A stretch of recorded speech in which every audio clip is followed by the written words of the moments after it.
Honk. And as always, the honk will lead them. What's going on, everyone? Hello, Arvanauts. Hello, everybody. Welcome to a Tuesday stream. It is Tuesday, November 19th, 2024, in the year of our Lord, Anno Domini, etc., etc. And it is my pleasure to welcome you all to a session of D&D with viewers. That's right. It's Dungeons & Dragons with viewers. There are a couple of possible adventures depending on the response we get, so we will see. But I am excited for this, and I hope you folks are excited as well. Before we go any further, just a couple of reminders about ways to support us here on the channel. If you have not done so already, please make sure to follow us on the channel. That is always appreciated. If you haven't done so already, please make sure to follow us as well over on YouTube. Subscribe to us there. And if you're watching me over on YouTube right now, welcome, welcome. Thank you so much. We are at a new record level of subscribers. So every new subscriber that we get to YouTube gets us to a new record level. So let's do that. Let's keep things going. Very happy with how the YouTube channel has been going so far. So please do support us over there. That would be much appreciated. If you have not done so already, please as well support us on our Discord. You can hang out with the Arvanauts in between streams with !ArvCord. Twitter, which is increasingly becoming a place that I will not be at much longer. !Arv tweets is that. And then Blue Sky, and that is a place which looks like we're going to be. We've had a massive surge of followers, folks. Probably have picked up, I would say, 200 plus followers over the last 4 to 5 days. It's been quite an infusion of followers as the great exodus from the other place continues. But definitely join us over there. We are getting to the point where I really want to get to a certain number where I feel comfortable being able to shut down the Twitter account and just do Blue Sky and TikTok, !ArvTalk, and Twitch and, my website and all that. But as my sort of main, broad-based social media streams, basically Twitch and Blue Sky is where I'd like to end up. But I need to have more followers over on Blue Sky first. We've been doing very well with that, though. Like a big surge of followers. But if you haven't done so already, please join me over on the place where the sky is blue. That's !ArvSky over there. And again, TikTok, !ArvTalk, website, arvanelleron.com. Also, while you're there, check out Hearthglow. On this Friday, I'm going to be doing my next long-form recording of Hearthglow, and then Triffid will get that, and we'll be putting out in short order audio episodes of Hearthglow. So we will be not relaunching, but continuing that after a break in October. So that's going to be awesome. Very excited for that. And you can also check out the Gen GMs show, which is Zach Clay's and my show, which talks about DM and GM tips. We did our long form video last week on that. We have more short form videos on the way out with live suing. So we are very excited for that, and we hope you will consider supporting us there if you can with checking out that stream as well. And let's see, on the publishing side, well, actually financial side first, !Arv shop. That is my merchandise area. You can get swag for you and cool stuff to support the channel. Patreon is !Arv That's really the financial backbone of the channel. Really trying to push to get that back into the triple digits again, back over 100. Would love to see that, because I would love to do some other things, including another Talisman tournament. I would love to be able to do another Arvanaut Idol contest. It's been a couple of years since I've been able to do one of those. But again, I need to do that when we get the Patreon support high enough to make it happen. So please do join us over on Patreon. You can get cool stuff for yourself and cool stuff for the channel, inspirations to help our tabletop players as well. Also, think about subscribing to the channel. You get those custom sub badges and emotes to use here, there, and everywhere across Twitch. And also, again, inspirations to help our players, which is always appreciated.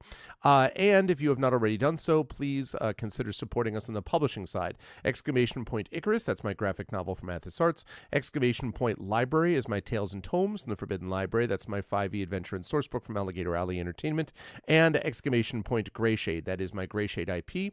Greyshade, Renegade, and Heretic, the 3 books of the Grey Assassin trilogy. You can get those right now. You can also, we are now over 50 ratings, by the way, on Amazon with Greyshade, up to 51, I believe, at last check, which is great. Over 4 stars, so very honored and grateful to everyone who has supported all 3 of those books. And keep it up, because there's more where that comes from. That came from, we hope, both in terms of the audiobook. You can get the audiobook of Greyshade at that link, which is always appreciated. And you consider, that's nice of you, Imaginary Exponent. I hope you're doing okay. Thank you. I'm glad to hear it. It's one of the highlights of my week to see all of you lovely folks. And Greyshade will also let you pre-order the tabletop role-playing game of Greyshade, coming to you from the amazing Brandon O'Brien. O'Brien and Alligator Alley Entertainment. That will be out early next year. So very excited about that too. And you could pre-order that right now at that link. Would be very much appreciated. Finally, exclamation point BLM, Black Lives Matter. Important to affirm and assert the significance and importance of Black lives. Hello, Omizu. Welcome. Good to see you. Thank you. Omizu holding down the fort on the YouTube chat as we get more people in there. Always good to see you, Omizu. Yes, so exclamation point BLM, Black Lives Matter. Important to affirm and assert the significance and importance of Black lives. Exclamation point Help Now, the World Health Organization page on suicide prevention. Important to reach out to others when you need help and reach out to others when they need help as well. And exclamation point Ukraine, Ukraine, to help the people of Ukraine, speaking of imaginary, to help the people of Ukraine as they fight back against an illegal and illegitimate war with bravery and courage, and send the message we will do so for others in the future as well. Now, quick note about schedule, but let me get rid of this and turn on this first. There we go. It's a little overexposed. Just one moment. It won't be overexposed later. There we go. That's better. Hi. Okay, so a couple of notes about everything. So first of all, today we have got D&D with viewers. As you folks know, we're also going to be doing the final vote for the Patreon-fueled Chat Chosen Game of the Month, which over on my Twitch channel, I have just posted that again. That is going to be happening at the end of today. We're going to close that down. It's between Airborne Kingdom, City Skylines, and Jagged Alliance, and this is a very close vote. In fact, this is one of the closer votes that we've had. Right now, 5 votes for Jagged Alliance, 4 votes each for Airborne Kingdom and City Skylines. So if you want to see any of those games being played next Tuesday, get in your vote at that link right now. We are very, very close on this, and so I'm very curious. I'm happy to play any of these, but I am very curious as to what's actually going to win. Jagged Alliance, Airborne Kingdom, City Skylines. Please get your vote in there. That is going to close at the end of the session today. I'm going to be playing that next Tuesday. But I will say that, so today we've got D&D with viewers here. Then I'm going to be over at GOG.com at 4:15 p.m. Eastern with Pen and Pixels, playing with By the Dice Roll as we continue with Ghosts of Saltmarsh. That should be a really good time. And then I'll be back here on the channel this evening at 9 p.m. Eastern with our monthly broadcast of the Our Vocalists. Look at this. You see this? This right here is not my hair. That's cat hair. All right, you see that? Cat hair. That is my cat Sherbert's hair. You know, and I have filters running in here and the whole bit. That's not my hair. That's okay. He's worth it. So where was I? Oh, yeah. So tonight we have got the Our Vocalists with the continuation of the game Growing Up. I don't know if anyone had a chance to see this last week, or last month, I should say, but it was an interesting game. I don't totally know what to make of it, honestly, but it's pretty cool.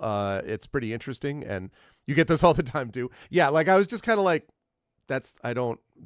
because I'm like, that's not my hair, is it? No, it's not my hair. But anyway, so we have Growing Up, very interesting game. Don't really know how to describe it, but it's going to be an amazing game for the Our Vocalists. And it is the last game-related thing for the Our Vocalists this year, because next month is the big annual, the biggest event really of the Our Vocalists all year, and that is a Christmas Carol. We'll be doing a Christmas Carol next month. And I should say, by the way, it's going to be a very special December for me in terms of Christmas Carol, because my daughter is going to be in a production of a Christmas Carol as Scrooge. So Little Arv is actually going to be Scrooge. I am very excited to watch that. First of all, it's my favorite story. Secondly, it's my daughter, so automatically that makes it awesome. And again, so there's going to be a lot of Christmas Carol next month, both for me with that and then also with the Our Vocalists. So we got Christmas Carol coming next month. You will definitely want to be here for that. But tonight it's Growing Up. This is not a Christmas related thing. It's a Growing Up related thing. Very interesting game, mini games, other things associated with it, and of course the voice stylings of the incredible Our Vocalists of KP and Rem and Indy and Zach. So I hope you will join us for that this evening.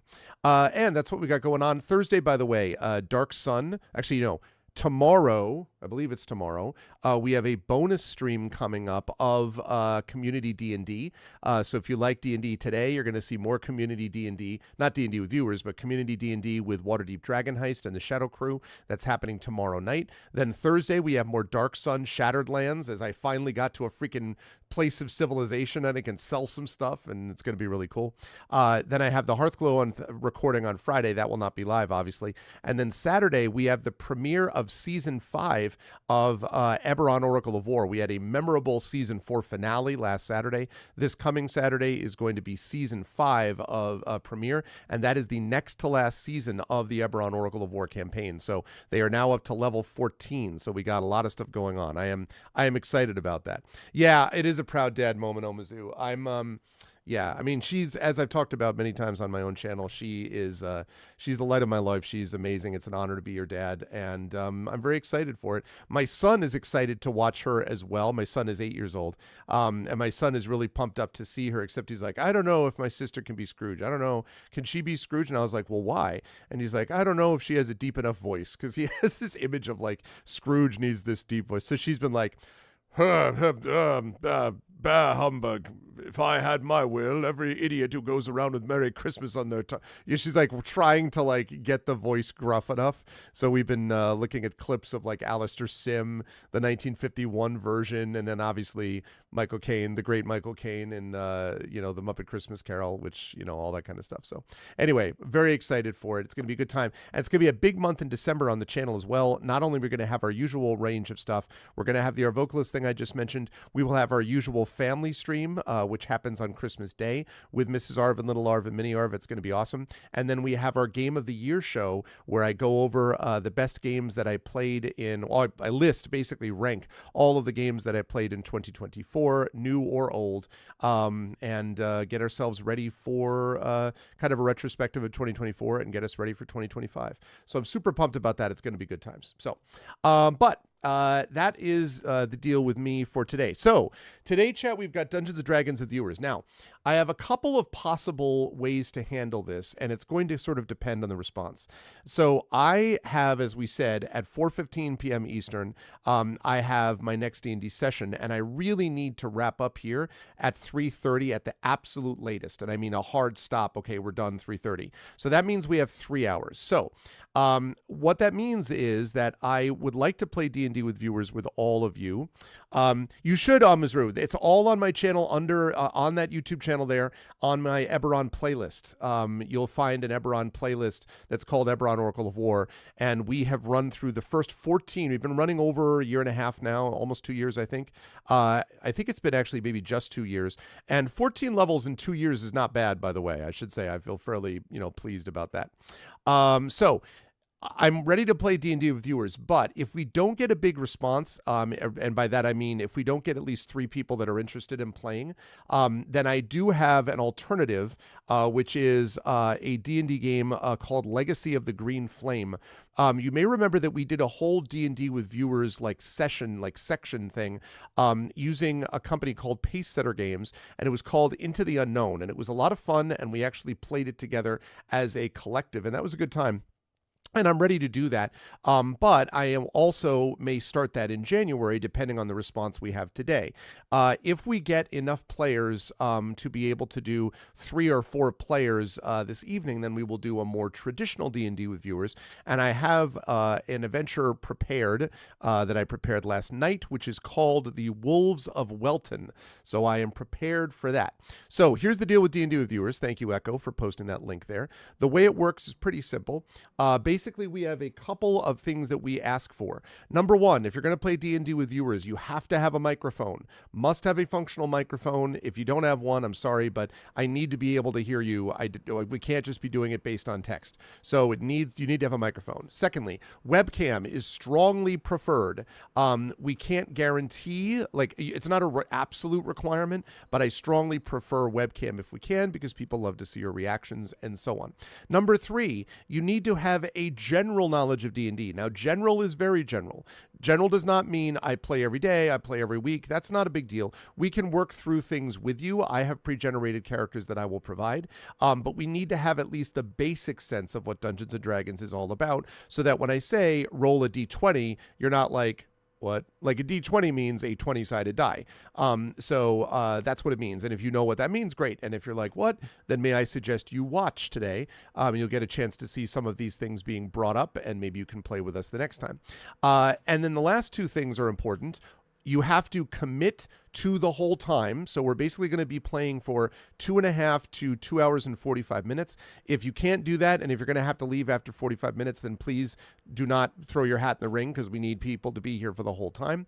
And also, you need to be a team player. And by that, I mean you need to be ready to have a good time. You need to also be aware of your fellow players. We're working as a team. That means no dominating over everybody else, no constant interrupting, no saying, well, this is what my character would do. Okay, like, I love the idea of you playing your characters, and that's great, but it's also important that we work together as a team and that you all do that. Assuming everyone is cool with that, that's fine. So, microphone, webcam, preferably some basic knowledge of D&D, able to stay for 2.5 hours-ish, and team player. If you fit those descriptions, then I am happy to play D&D with you. So I see that Effect Life is available. That's awesome. That gives me one person already. I see Echo is willing to join if Arvin only begs me. The only thing is, I know it's super late for you, Echo, so I also don't want to beg you and have you be exhausted. But I should mention, too, that technically I like privileging those who have never played with me over those who have. But in practice, every time we basically have a mix. More or less. We basically have a mix of veterans. Oh, it's only 6 p.m. Oh, that's right, because we're starting early. Okay, so then you won't be exhausted. Okay, so basically we have, we usually have a mix of veteran players and new players, basically. So, yes, that's perfect. Thank you, Trivid. I think we have, although this is funny, we have D&D with Viewers player, microphone, headphones, headset, internet connection, basic familiarity D&D, able to commit to 2.5, 3 hours, team player, webcam preferred. Yes, although I would say that last one is 7 webcam preferred. I only mentioned that because it would be cool to make that, to combine that with our D&D viewers thing at some point. It would be lovely. But yes, that's awesome. And thank you, as always, to the amazing Triffid for all the incredible work that she does. I think, one last thing I wanted to mention, by the way. It looks like we are moving in very rapid order towards the launch of that Star Wars game. We now have people in active conversation with each other about when the sessions are going to occur, specific scheduling issues. So we're closing in. I think in December we have a pretty good shot of being able to get a session running of that Star Wars game with the Damon Runyon scientists. I'm very excited about that because it's more support of Damon Runyon, and because that Star Wars game, for those of you who missed it, I encourage you to go back and watch the VOD. The Star Wars game was absolutely freaking hilarious, and I would love, it was a highlight, honestly, of ARFCon, and I would love to be able to get more of that going on. It's going to be good times. So, hello, Emily. How are you? I don't do any edits, but Effect Life is on. I'm watching. Okay, so here we go. So we need 3 players, a minimum of 3. 4 is the sweet spot. 5 is okay. 6 is too much. I'm really looking for between 3 and 5 players. So I have Effect Life and I have Echo if I need to beg him. So I will say that Echo is I'm going to say, because of that, I'm going to say that we will have Echo if we don't have enough players otherwise, because of the, I don't want to make Echo feel like I'm begging him unnecessarily. So that's if we don't have other ones that are involved. So who might be interested in playing? Who would be interested in playing this game? If we get enough players, it's going to be the Wolves of Welton. And you'll be obligated as you come in to do the Ahoo, Wolves of Welton. Da da ba ba bum bum ba ba do do do do do. Ahoo, Wolves of Welton. All right, that's critical. No, I'm just kidding. You don't actually have to do that. I just did it. I did it for you, so you don't have to. It's all good. You fail on a howling good time. Hey, Prince Justin. Hello, Blue Phoenix RPGs. You fail on solid internet connection. Your crap top has. Well, Imaginary, in your case, I would absolutely make an exception on the webcam front. The webcam isn't an absolute. I just prefer it, but it isn't an absolute. But you do need to have a decent internet connection, because otherwise it's going to be frustrating for all of us. Otherwise, I would love to have you on board. But what's up? It's Barrymore. I got that reference. Soho in the rain. His hair was perfect. The great Warren Zevon. That's one of those songs that, I know Warren Zevon did other stuff, and I've heard a couple of those other songs, but it's just, I just can't hear the name Warren Zevon without being like, oh yeah, it's Werewolves of London. I mean, I don't know what it's like he wasn't a one-hit wonder. It's just, that was the freaking, Jerry Rafferty. I hear his name and I'm like, Baker Street. That song is the one, the ba ba ba ba ba ba ba. Ba, ba, ba, ba, da, ba. You may know that from the saxophone, a classic hit of the 70s. And that song's an awesome song. And I can't think of him without thinking of that song, even though I know he wrote other stuff too. So, yes, indeed. There are indeed player requests. So far, I have got Effect Life right now. I have got Echo if needed in the back pocket, so to speak. I hear you. Would love to have you though, Imaginary. You know, there's an open invitation there, so would love to have you at some point. Would be an honor given the circumstances, and you know the drill with that, so you know my feelings there. Okay. Well, I mean, but okay, Echo, but honestly, I wouldn't mind it being updated, so maybe we can just update the command. I don't mind that being updated one way or the other. So Triffid knows what she's doing. She has my full faith and support. Oh, the day and time? Now. We're talking about now. So we're looking for players for right now for D&D with viewers. So yeah.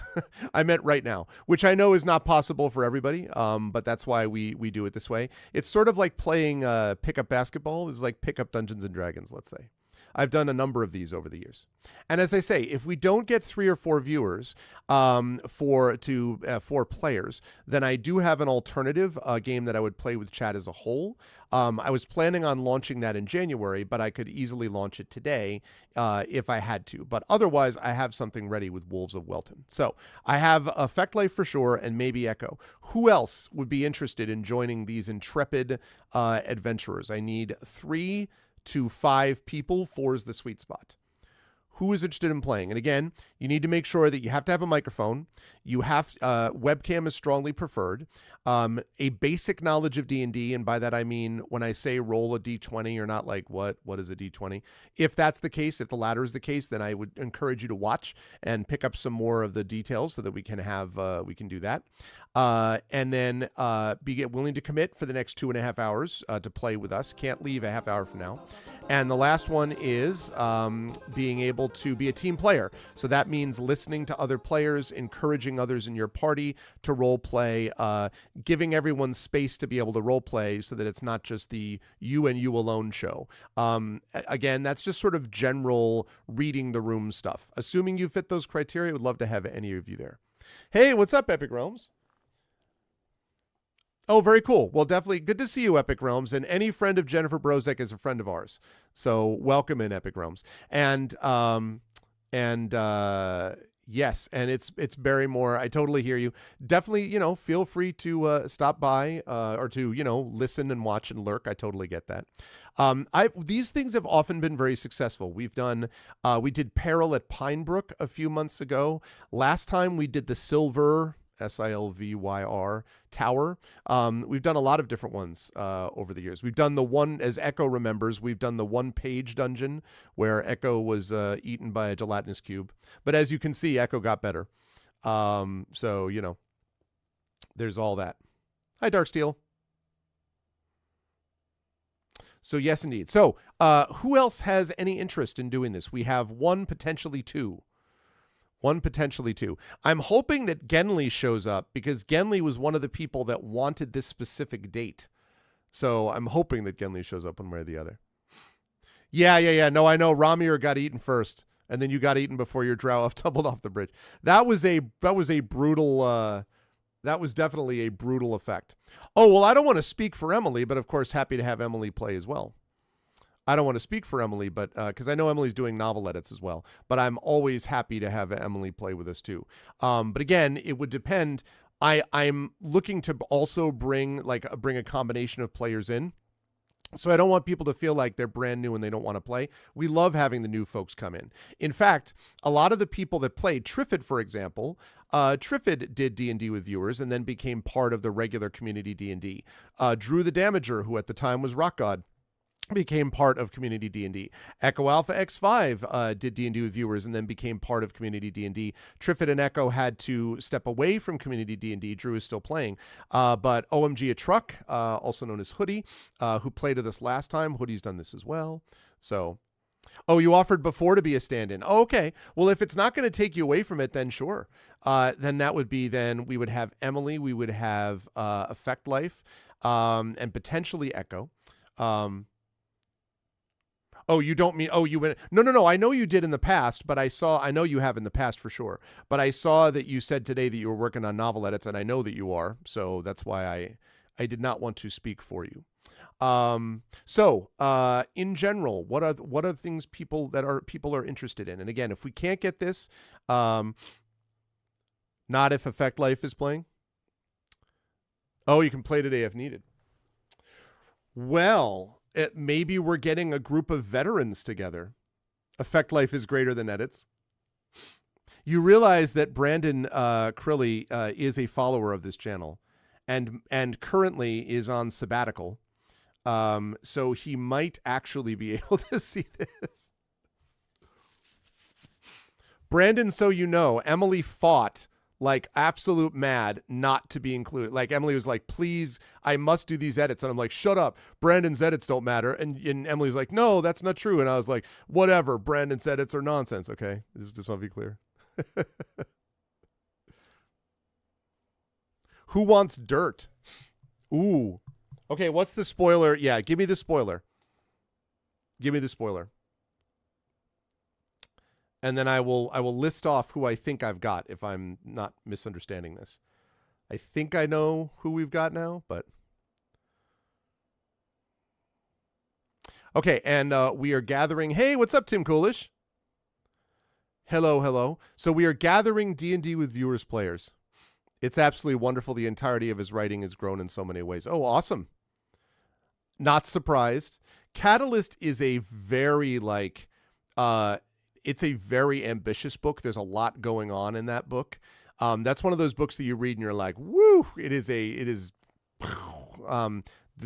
lot of really, really cool concepts. Emily did an excellent job editing it, but there's definitely, it was one of those ones where it's like a swing for the fences type of thing. And very cool. But so, yeah. Working from home today. Oh, that's totally cool. That's totally cool. I understand. Absolutely happy to have you watch. Oh, of course you can watch. Naturally, I mean, you know, absolutely lurking and watching is totally cool. All right. So then if I have this correct, the people I have right now are Effect Life, Triffid, Emily, and possibly Echo. Are those the four? Is that what I'm looking at? And I know that everyone is willing to give everyone a chance. I get that. But are those the four? Sounds good, Tim. Always a pleasure to have you here. So is that the four? Did I get that right? Effect Life, Emily, Echo, Triffid?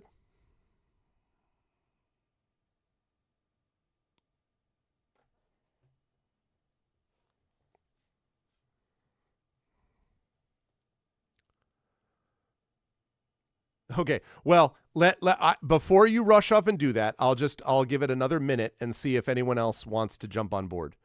But otherwise, I think you're in unless anyone else gets on board. Okay, so Effect Life is in. Okay, sounds good. Effect Life is in. Let's see. Triffid is in. No, I get it, Tim. It's cool. Effect Life is in. Triffid is in. Oh no, absolutely, Tim. But I understand it's also work is totally cool. I totally get it. I assumed that like a lot of the sort of like this time zone folks are working, but this was a European, sort of European friendly, even though right now we have two of them would be European right now, if I'm getting this correctly. Effect Life and Echo. So is that what we're looking at? Effect Life, Echo, Triffid, and Emily? Does anyone else want to join, at which point we do this? Any of those four? Anyone else want to jump on board and be a part of this?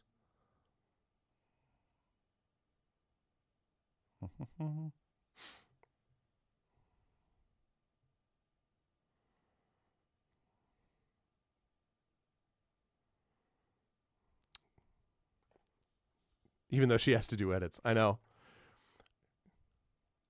Going once. All right. Sounds good, Tim. Um, and Effect Life, is that sorry, not Effect Life. Echo, is that confirmed? Are you happy and willing to do that? Echo, Triffid, Emily, and Effect Life. And actually, we had Echo, Effect Life, and Emily last time, but not Triffid. It was it? Or no, that was Peril at Pinebrook, which was 2 sessions ago. But I think we had one other. It wasn't Hoodie. I don't think it was Tim. I don't remember who the other person was. That we had, the 4th person. Oh, it was the guy. That's right. The guy. No, it wasn't Wenchkin. Yeah, that's right. It was the guy who had to leave, like in the middle of it. And I can't actually remember off the top of my head his name. No, it wasn't Drew. It was a fairly new person to the stream, who had to leave midway through. And I can't remember what his name was. Yeah, he wasn't around too much. That's right. Yeah. Yeah. So, which is, it's okay. All right. So those 4. Okay. Well, so last chance saloon. Yeah, the internet connection. Well, he said, I kind of got the impression he was being asked maybe by a parent to leave. That was sort of the impression that I got. He was kind of like, he's like, oh, all right, I gotta go. I'm being told. And I think he said his mother. I was like, okay, so his mom asked him to leave. Oh yeah, Dark Steel. It's on my calendar. I do D&D with viewers usually every other month, and I always have it posted like what actual day, usually within the first week. So this has been up there for a couple of weeks. D&D with viewers, yeah. That's why I always got to check that calendar to make sure. But it's all good, Darksteel. Would love to have you join a future one, though. Although I will tell everybody that in January, very likely that we're going to be doing a little bit of a all-chat D&D for a while, because I'm excited to play Legacy of the Green Flame, which is going to be a good time. It's the same company that did Into the Unknown, so we'll be doing that for a few sessions, and then we'll go back to the more regular D&D viewers as well. So you're gonna pass, Echo? Okay. All right, if you're sure. So then we're looking at Effect Life, Emily, and Triffid. Anyone else to join those 3? Emily, Effect Life, and Triffid. You can become a part of the Dungeons and Dragons with Viewers legacy. The experience.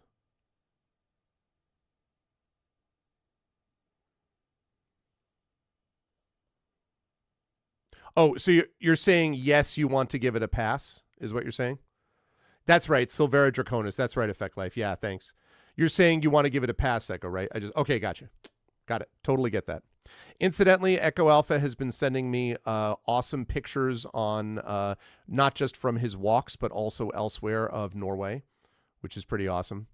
I have to say, by the way, if it were not a Tuesday, yeah, sorry, Blue Phoenix. I stream on Tuesday. Wednesday, I usually is when my son and I are doing some adventure, my 8-year-old and I, and I have work that I have to do anyway. And then Thursday I teach, so I do it on Thursday night, and then I stream on Saturday night. And I'm spending time with the family Saturday during the day, and Friday during the day I'm usually spending time with my daughter. So, like, it's all scheduled the way it is. I would love to be able to stream. Honestly, I would love to be able to stream more. But I also really love hanging with my family. And I'm also busy, doing a bunch of stuff, including a bunch of different projects. So it's all that balance, Oh, you have 2 teenage daughters. Nice. Yeah, mine is turning 17. That should blow away some people in this chat who've watched her grow up, basically. When I started streaming, my daughter was 4 years old. And little Arv, as I call her, is not little anymore. She is going to be 17 in January. And she's going to be a senior she's a junior in high school. She's going to be a senior in high school next year. This coming semester, we're starting to look seriously at colleges. I'm just like, I think I might feel all that more if I didn't have my 8-year-old who's in 3rd grade. So that helps a little bit. Like, oh my God, it's a rough time. Yeah, my daughter's doing very well. She's done really, really great. But definitely sort of navigating the teenage years is something. She's actually really gotten into, we did this thing called the Art Trail near where we live. And there's this one place where they have like this artist studio. They have a bunch of like independent artists there. And they had this like art showcase type of thing.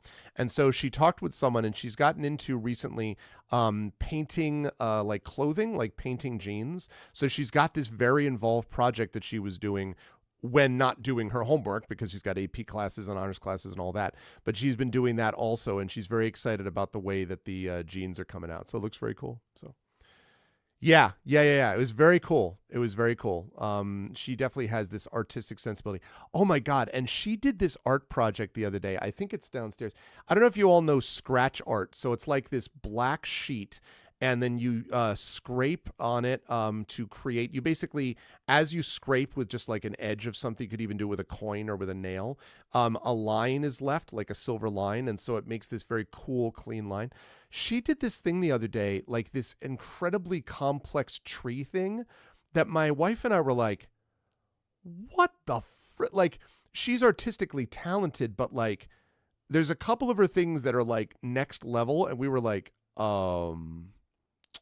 so it was like, it was, yeah, sort of like etching. It looked super cool. And I was just like, oh my God, it was pretty awesome. Yeah. So yes, Emily, the verdict is, so Effect Life, sorry, not Effect Life. Why do I keep saying that? Because they both start with an E. Echo is going to have to pass. So right now we have 3 people. We have you, Triffid, and Effect Life, which is absolutely doable, but I would love it if we had one more. So I will hold out for one more in just another couple minutes. And if not, then we will move on to this. Oh yes, I can. The Wolves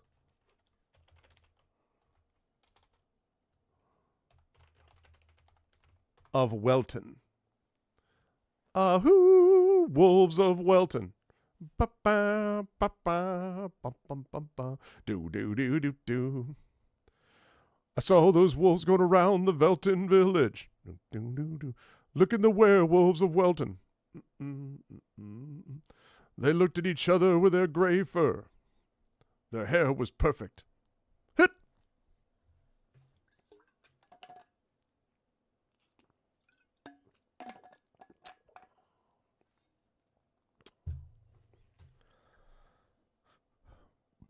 Yes, Escrafito, is that what it's called? It's super cool. Like my son and I did one that was cool. I was actually pretty happy with mine, I have to say. Like I did a few I did a few drawings and like paintings of my own. I was like, it was basically a printmaking thing that was done at a local studio that we went in for as a family, and I was actually fairly happy with it. I was like, it's pretty cool. It's kind of neat. Chrono Wolf's Fursona Commander Campion. You use that tech. Omizu, are you? Well, I should know this because your handle. This is on the YouTube chat, by the way, Twitch, in case you're wondering who I'm talking to. So I should know that since your handle is Omizu Paints, you use that technique in your paintings. Now, are you what we would call a professional painter? Because I must tell you that I am surrounded by, in my chat and elsewhere, by a whole host of professional, awesome, amazing people. I am lucky enough to know Tari Toons, who's a professional cartoonist and is incredibly good at it. I am lucky enough to be surrounded by extraordinarily talented photographers like Prince Justin and Drew the Damager. I myself am a musician and author, and I'm surrounded by those people also. So semi-professional. Oh. Well. This is me. This is the wheels turning in my head about, like, really? You need to make sure that you join our Discord channel. Not that we would ever come to you and say, hey, we're looking for awesome artistic work from people. Just saying. And Echo is an AmaPro photographer. Echo does very good landscape photography in particular. Now, part of that, I think, is that Echo has been given the greatest canvas on God's green earth because Echo lives in Norway. So, like, every time Echo sends me a picture, I'm like, you know, but so there's that. Yeah, Drew is a great guy. You're doing illustrations for someone's kid's book. Really?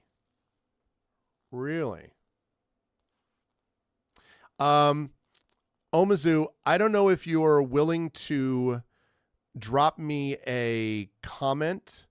Fan art goes where? Well, okay. So let me put this in let me put this in the wait, that's not it. Let me put this in the YouTube. chat 1 second here. Yeah. Sorry. I'm getting distracted because of interesting other things. Okay. I'm going to put this right here. Okay. If you join that Discord channel, Omizu, in there we have a creative channel within the Discord. In fact, the specific name, which I'm going to look for right now, the specific name is creative. We have another one for animation. We have another one for music. And then we have one for pets and one for memes, but you know. But creative is the one where people put stuff.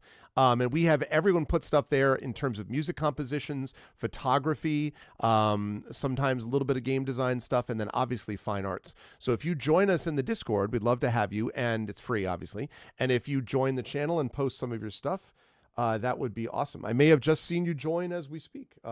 But whoever wants to join in that creative, please do post stuff like that. We love to see stuff like that. That is always a good thing. Okay.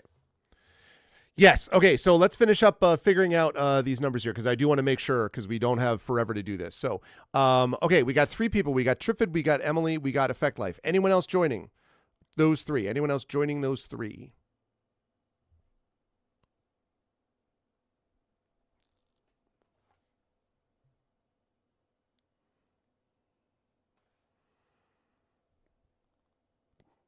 That's awesome, Omizu. Would love to have you do that. Would love to see some of that. Always looking to build the creative I don't know, foundation of what we do at Discord. All right, well then those 3 are going to be your winners. So we are going to have that happen. So I am going to send, I think I probably have, I might have a channel with you 3. Well, I don't have a channel with all you 3 yet, but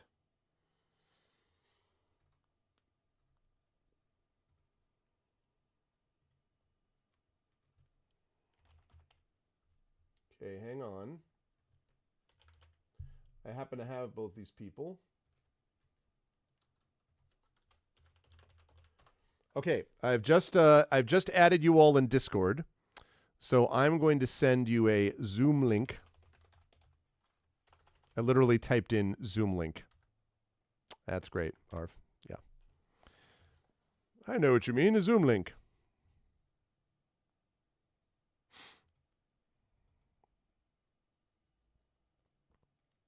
Okay. Excited for this. All right, let's go with that. Zoom Workplace. Good. Okay, get rid of that. Thank you for that. There we go. Participants, chat,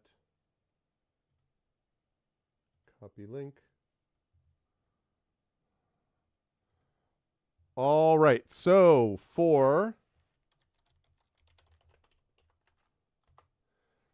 I am putting in the Zoom link. So I have just put in the Zoom link into that Discord. And then let's see, D&D, character sheets 1 to 10. I am also thinking about, you just joined. Thank you, Omizu. Awesome. I'm so excited to check that stuff out. So I should mention, okay, and I'll put some stuff over there. I should mention that soon I am going to be excited to have, I've started looking at, I got the Player's Handbook and I got the Dungeon Master's Guide, which reminds me, where did I put, oh, I put both of them up there. I have the new Player's Handbook and Dungeon Master Guide, and I finally had the chance to go through and look at some of the differences.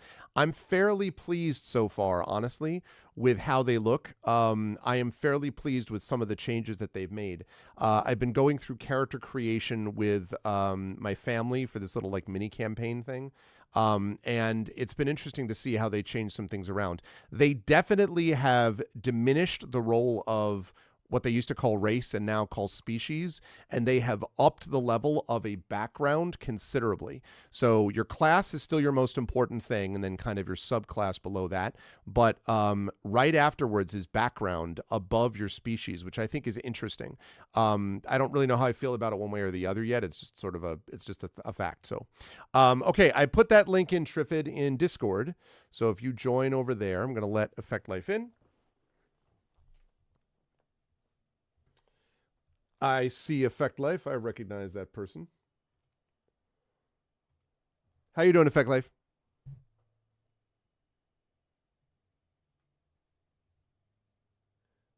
Just making sure I can hear you. No, I do not hear you yet.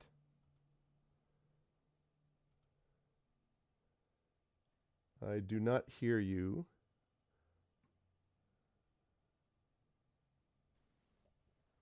Hello, can you hear me? Now I hear you.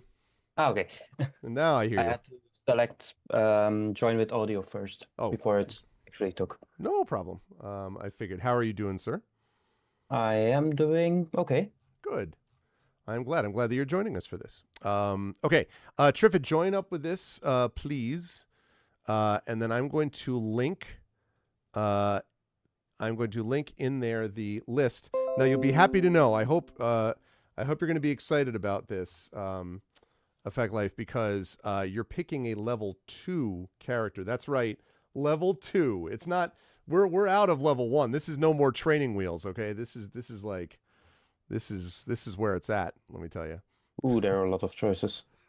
Yeah, but you're only looking at the level 2 ones though. So when you start doing that, you'll see there are a lot fewer. Only the ones that end with 2. That's it. Okay. That's it, exactly. So that means there's not that many. It's basically just, and this is still using the original 5e rules. But like I say, I'm going to start gradually as new campaigns come up. I'm going to start transitioning into the Dungeons & Dragons, whatever they're calling it, 2024, 5.5, whatever the version is. But for right now, we're still on 5e. Okay. And while Effect Life gathers, Emily and Trifid, can I have you join? I see Trifid is here. And there's Emily. There we go. Lovely, lovely. All right. There's 1 and there's 2. All right. We have the 3. Can everyone hear? Oh, I know Effect Life can hear me. Trifid and Emily, can you hear me?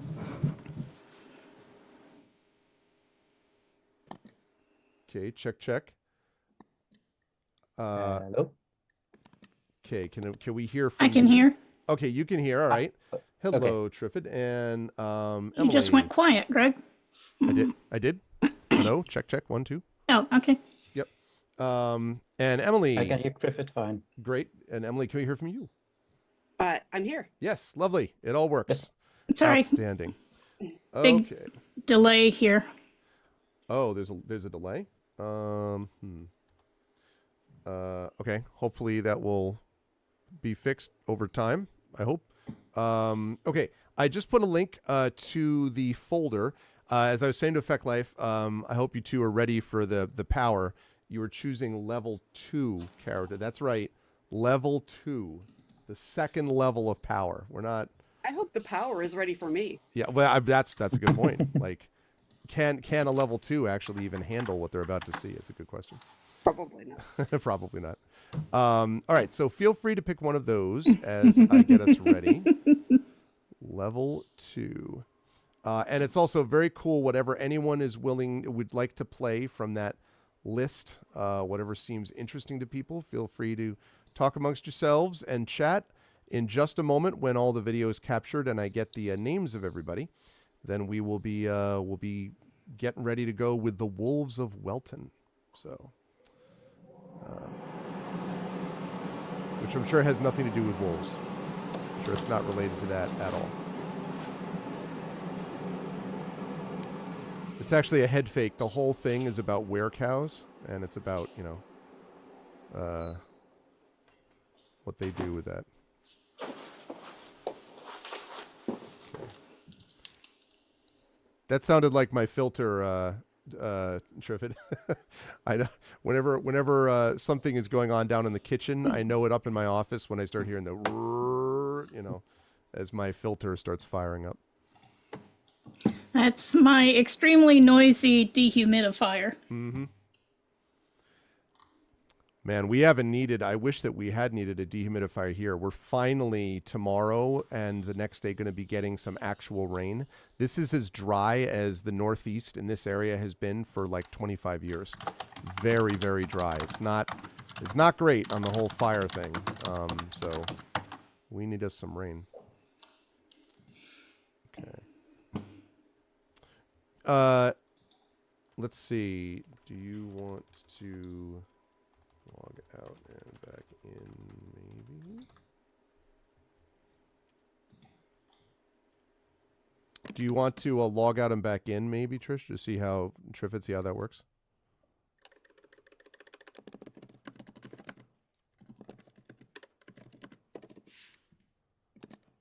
Okay. Okay. All right. So for chat, hang on a minute. We'll be firing up here in just a moment. We're just getting some things ready. And also, after the players have figured out what they want to play, I would love some names, please. Some names would be great whenever you get one. I have an idea for what I want to play, but I don't know if it's something for a, let's say, beginner player like me. Oh, The high elf wizard. I don't know if a wizard class is something to do as a beginner. I think, well, so I would say probably at a level 2, it's probably not too bad because you don't have a lot of choices. So that might be okay. I would say I wouldn't play like a sorcerer, you know, but I think a wizard might be doable. So I'd say that's. I do have 3 other experienced players, or at least more experienced players in the group now. So true facts. This is true. Triffitt, any better? Perhaps. He waits. He waits. He waits. He waits. He waits. Wow. That's a lot of lag. Let me see how long it takes. Okay.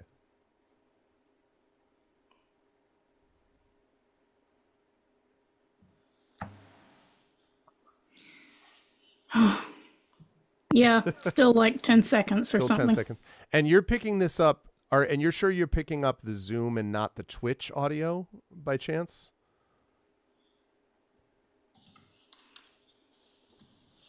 Yeah, exactly. Where cows roll for tipping damage. Exactly, Omizu.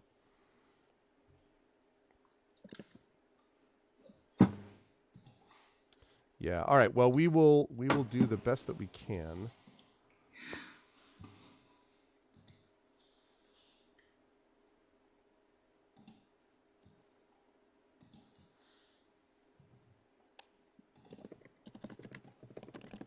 Okay.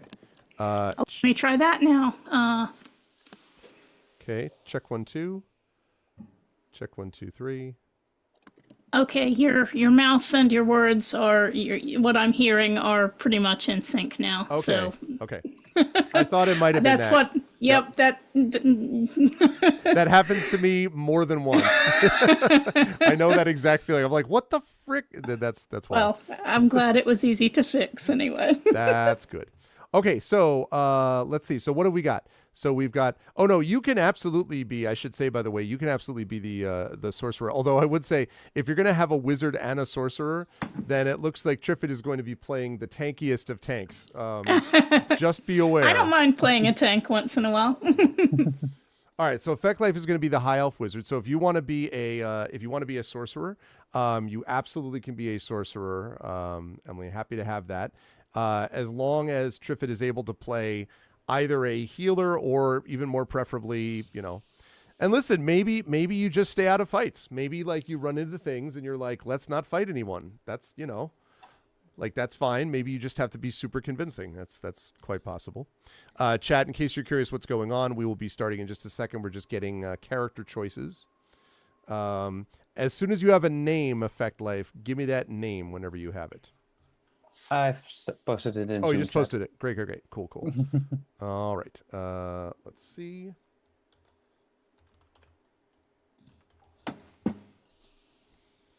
I like it. All right, and let's put that in Harrington font, as God intended. All right. Right. Okay. I'm going to drop that down like that. We're going to put that up that. Okay. Oh, I almost spelled that wrong. That is, I almost put the H before the I, like X chip effect life, which is not not a bin. That's like a person who fails at poker, or an X chipper. Okay. Right, there's that. Great. Lovely. I love it. It's awesome. Okay. All right. You tried to play a magic user. Actually, my daughter was thinking about at some point playing a Divine Soul Sorcerer, which is kind of a variant, I think, from Tasha's Cauldron of Everything, which is basically like a sorcerer healer. Very interesting, and kind of a neat. Yeah, I've never played with a Divine Soul Sorcerer. It's very cool. Okay, whenever, so Triff, I don't know if you saw that link for things, but whenever you see that link for the Dropbox, we're picking level 2s, as I mentioned. So definitely give me a name and a choice once you have one. Oh, okay, got it. Cool. All right. So while I'm on the subject, I probably should also get my notes up. Emily, have you thought of a name yet by chance? Yeah, I'm looking at this character. It's kind of intense. Really? Yeah, I think I'm gonna go she, and I'm gonna, because I don't think it says that right. I think that this person would just go by Flame. Okay. All right. Do we also get a Roll20 link like last time, or Yes, is it you just will. completely? Yes, Okay. you will. You'll be getting a Roll20 link momentarily. Okay, and effect life is the name previously given to me. Uh-huh.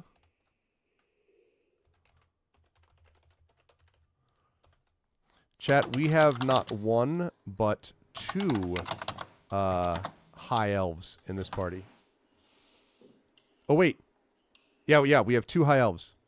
And depending on what Emily plays, we might have, I don't know if we're good. Did you say it was going to be a high elf? I didn't hear that part. Mine's a Dragonborn. Dragonborn, okay. Ooh.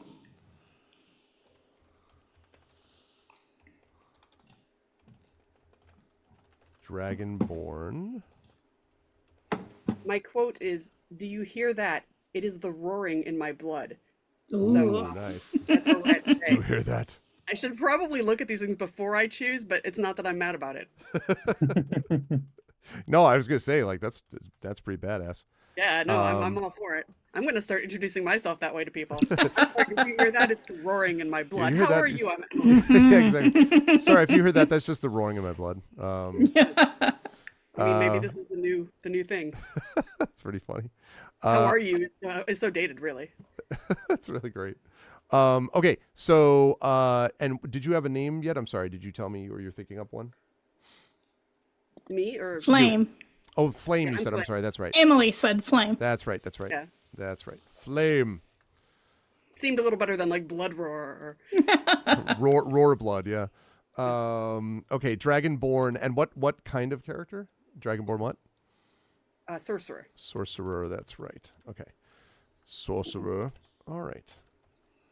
Great. All righty. So I've got that in my sheet. Let me just add that to here. And then we're going to have this going. Right. There we go. You do have access. Yes, you do have access to the cleric list as well. For that divine soul thing, which is pretty cool. But it also just has specific magic heal concepts, which I just think is neat. And it also helps because I'm not a big fan of multi-classes. This is just me. So I like it when we don't have to worry about that because it's all covered in the thing. Okay. Right. So let's see. So Triffid, do you do the Fandango? Just curious. My character quote is, I apologize for cutting off your fascinating diatribe with my blade in your belly. Small talk was never my strong suit. Oh man, I love that I started by saying maybe we should avoid fights, and they're all like, right, "My name is Suck It, Jerk Face Clown." And I'm sorry that I snorted when you said that, Triffid. It was just the roaring in my blood, you know. Not me snorting like a dork. It was blood. All right, My there's the... quote is quite lengthy, actually. Really? Oh, see now? Okay. It Yeah. began when I was born at the... So you clothe yourself in steel and cured leather, jab pointy sticks at your enemies and think yourself mighty? Fool, my weapons are the building blocks of creation, the forces of the universe. Seek not to impress me with muscle and bone. Ooh. Jeez.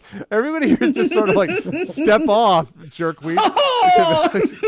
the whole adventure is just like these children, like, we'd like you to help. And like, do you hear the roaring in my blood, child? No. All right, it's going to be one of those adventures. Great. Okay. I have everyone set for that. And there's that. And last but certainly not least is, let me bring... This thing is already... Oh, that's right, because I have that down like that. There we go. And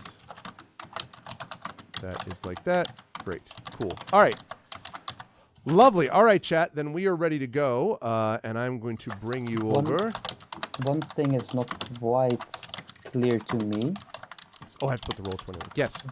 Where does it say what spells I am able to cast? I see a list of 1, 2, 3, 4, 5, 6, 7, 8 different spells at first level. Nowhere it says which ones I actually know and be able to cast. Let me double check on the list that I sent you, because where are my characters? Because I see under actions, I see the cantrip Firebolt is listed, but the first level spells is listed nowhere. I do see I have 3 spell slots, but not which spell. Okay, let me double check here quickly and see. Okay, so you got the High Elf Sorcerer, right? High Elf Wizard. Highest Wizard. Sorry, High Elf Wizard.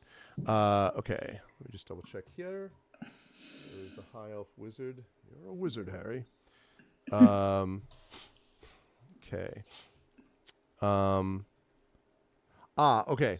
So the spells that you have access to right now, those spells that you see down there under spells known, those are the spells that you know, and you have 3 first level spell slots. So what that basically means is every time you cast one of the first level spells on the list under spells known, you use one of your spell slots. And when all of them are used up, then they're all used up. Cantrips, that never happens. Cantrips you could just continue to use, you know, as long as you need. I just thought that there was something like a limit. I have, let's say, 3 different spells that I actually have studied. Any of those and this is the spells, you list of happen to know all options. those. So, okay. Yep, and you could do any variety of them. So if you want to do 3 Thunder Waves or 2 Magic Missiles and a Detect Magic or whatever, that's up to you.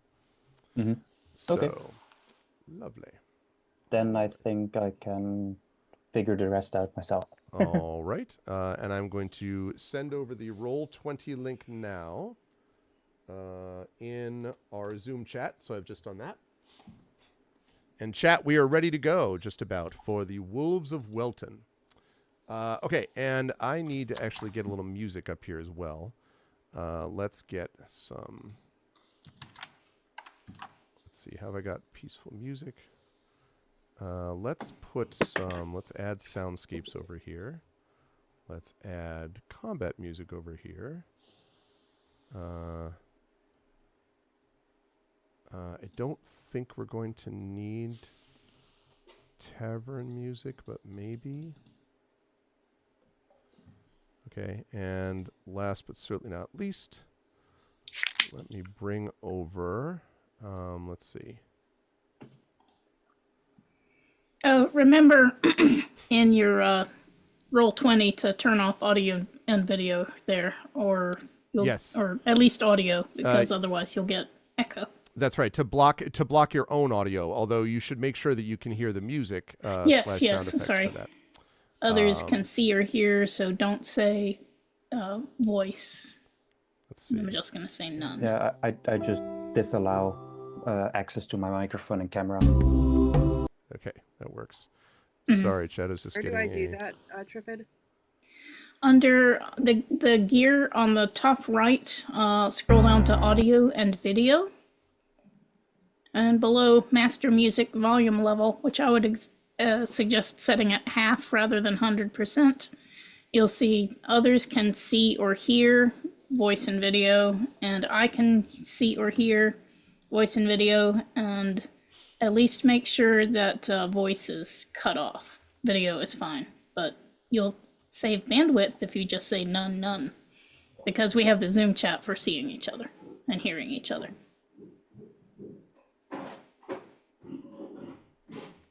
Okay, let's see. Oh, good. All right, that works. Let's add that.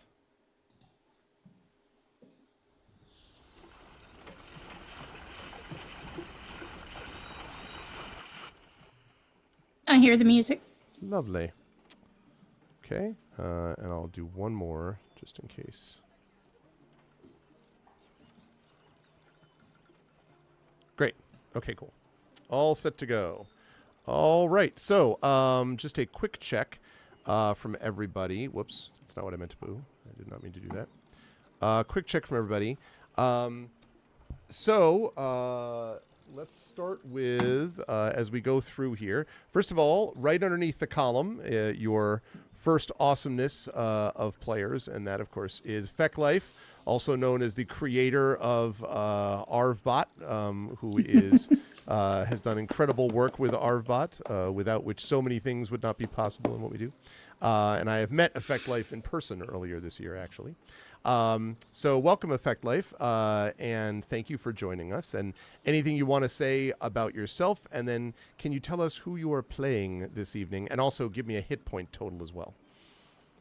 Yep, I'm Fecklife. Like Greg's, like Arv said, I met him back in August for the first time. Same with Emily. Really enjoyed that weekend, by the way. Who am I playing?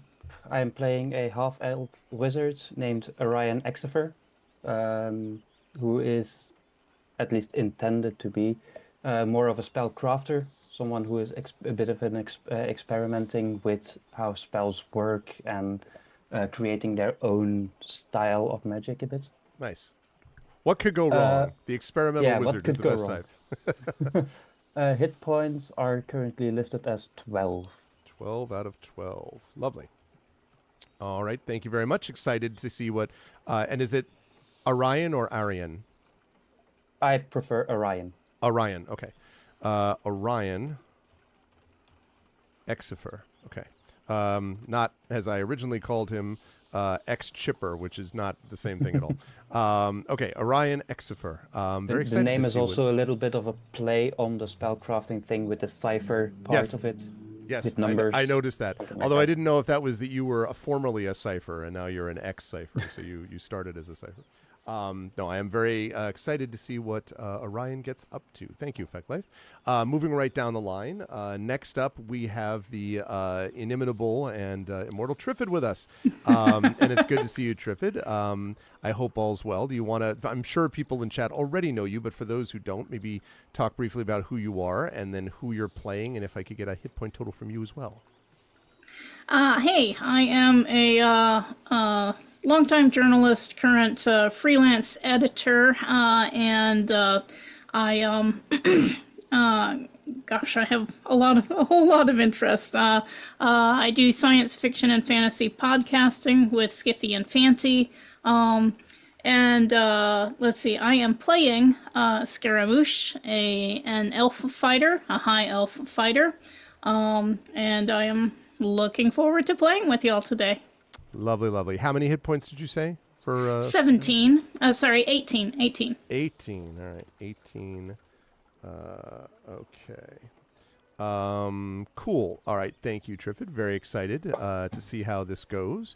Okay, and let's see. Then, last but certainly not least, we have, of course, Emily, also known as EDE Bell.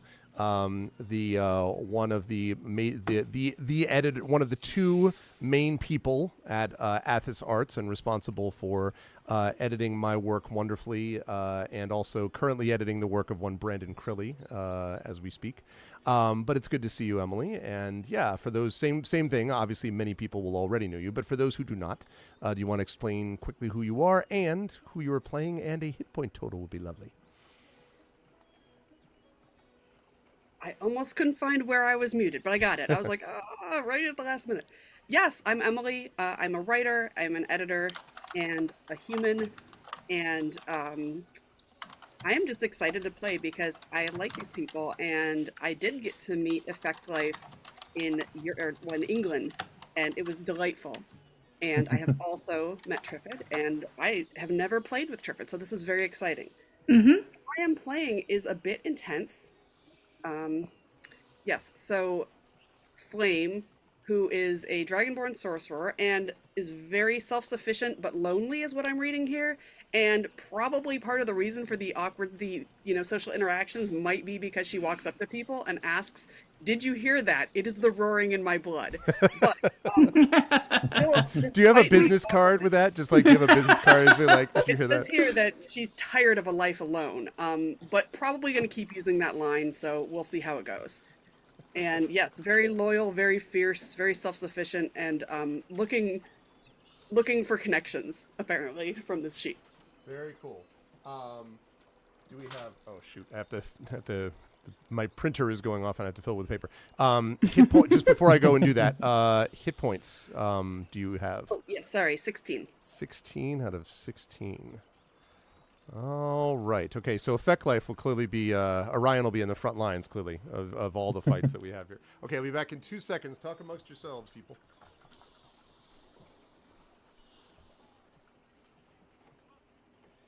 We should. Yeah, we're the vampire here. Oh, great. I actually do have one question. I see my armor class is 13 or 16 brackets mage armor. Do I know if I do have mage armor equipped or not? That would be on your spell list. It's a spell that you cast. Okay. So if you cast if you use one of your spell slots to cast that, it lasts for however long it lasts. It should say however many rounds or whatever. I did not know it was a spell. Now I do. Okay. Mine says natural armor, and it took me a second to figure out what that meant. And then I'm like, it means naked, right? I mean. Wait, are you playing a barbarian? Am I wrong? Tell me if that's not what that means. I think it's your Dragonborn scaly, tough hide. Yeah. Probably, yeah. Yep, that's what I was saying. Yes, I would say that it's probably that. Yeah. Dragonborn are because I remember back, I think it was when 4th edition, I ran a campaign where a guy was playing a Dragonborn, and he got a shirt that basically had a picture of a smug Dragonborn face, and he was like, "You're damn," and the saying was, "You're damn right, those are my hit points because Dragonborn," which was like, I mean. They are pretty cool. It's like when everyone's just like, oh man, I'm so tired of the Jedi. I'm like, are you really, or do you just love Jedi because they're badass? That's kind of the thing with Dragonborn. Like, they're just sort of awesome. All right, chat. Let us get into this. It is a pleasure to have this group with me. And so here we go. It has been a long time, Orion and Scaramouche and Flame, since the people of Welton have worried about anything more frightening than sheep ticks or a late frost. But that seems to have changed because you have heard a rumor that this otherwise peaceful village has been facing something serious. Something which, frankly, they're not even necessarily willing to talk about. And you're not 100% clear as to why that is. But something here has been off. And you have been asked, as adventurers with some local reputation, you folks at level 2 have been sort of, you've been playing the small clubs. You know what I mean? Like you're gradually sort of making a bit of a name for yourselves. And you have been asked to stop by the village of Welton and to help them out. And the thing that was strange is that the information that you received about this, staring at a bounty board in a local village where you had a little sheet that talked about adventurers wanted is how vague it was. Usually it'll say something like, adventurers wanted, pack of rats in my cellar, that kind of thing. But this one was very much adventurers wanted information to be provided, and then a list for Welton, which is also weird because I'm trying to think of an example.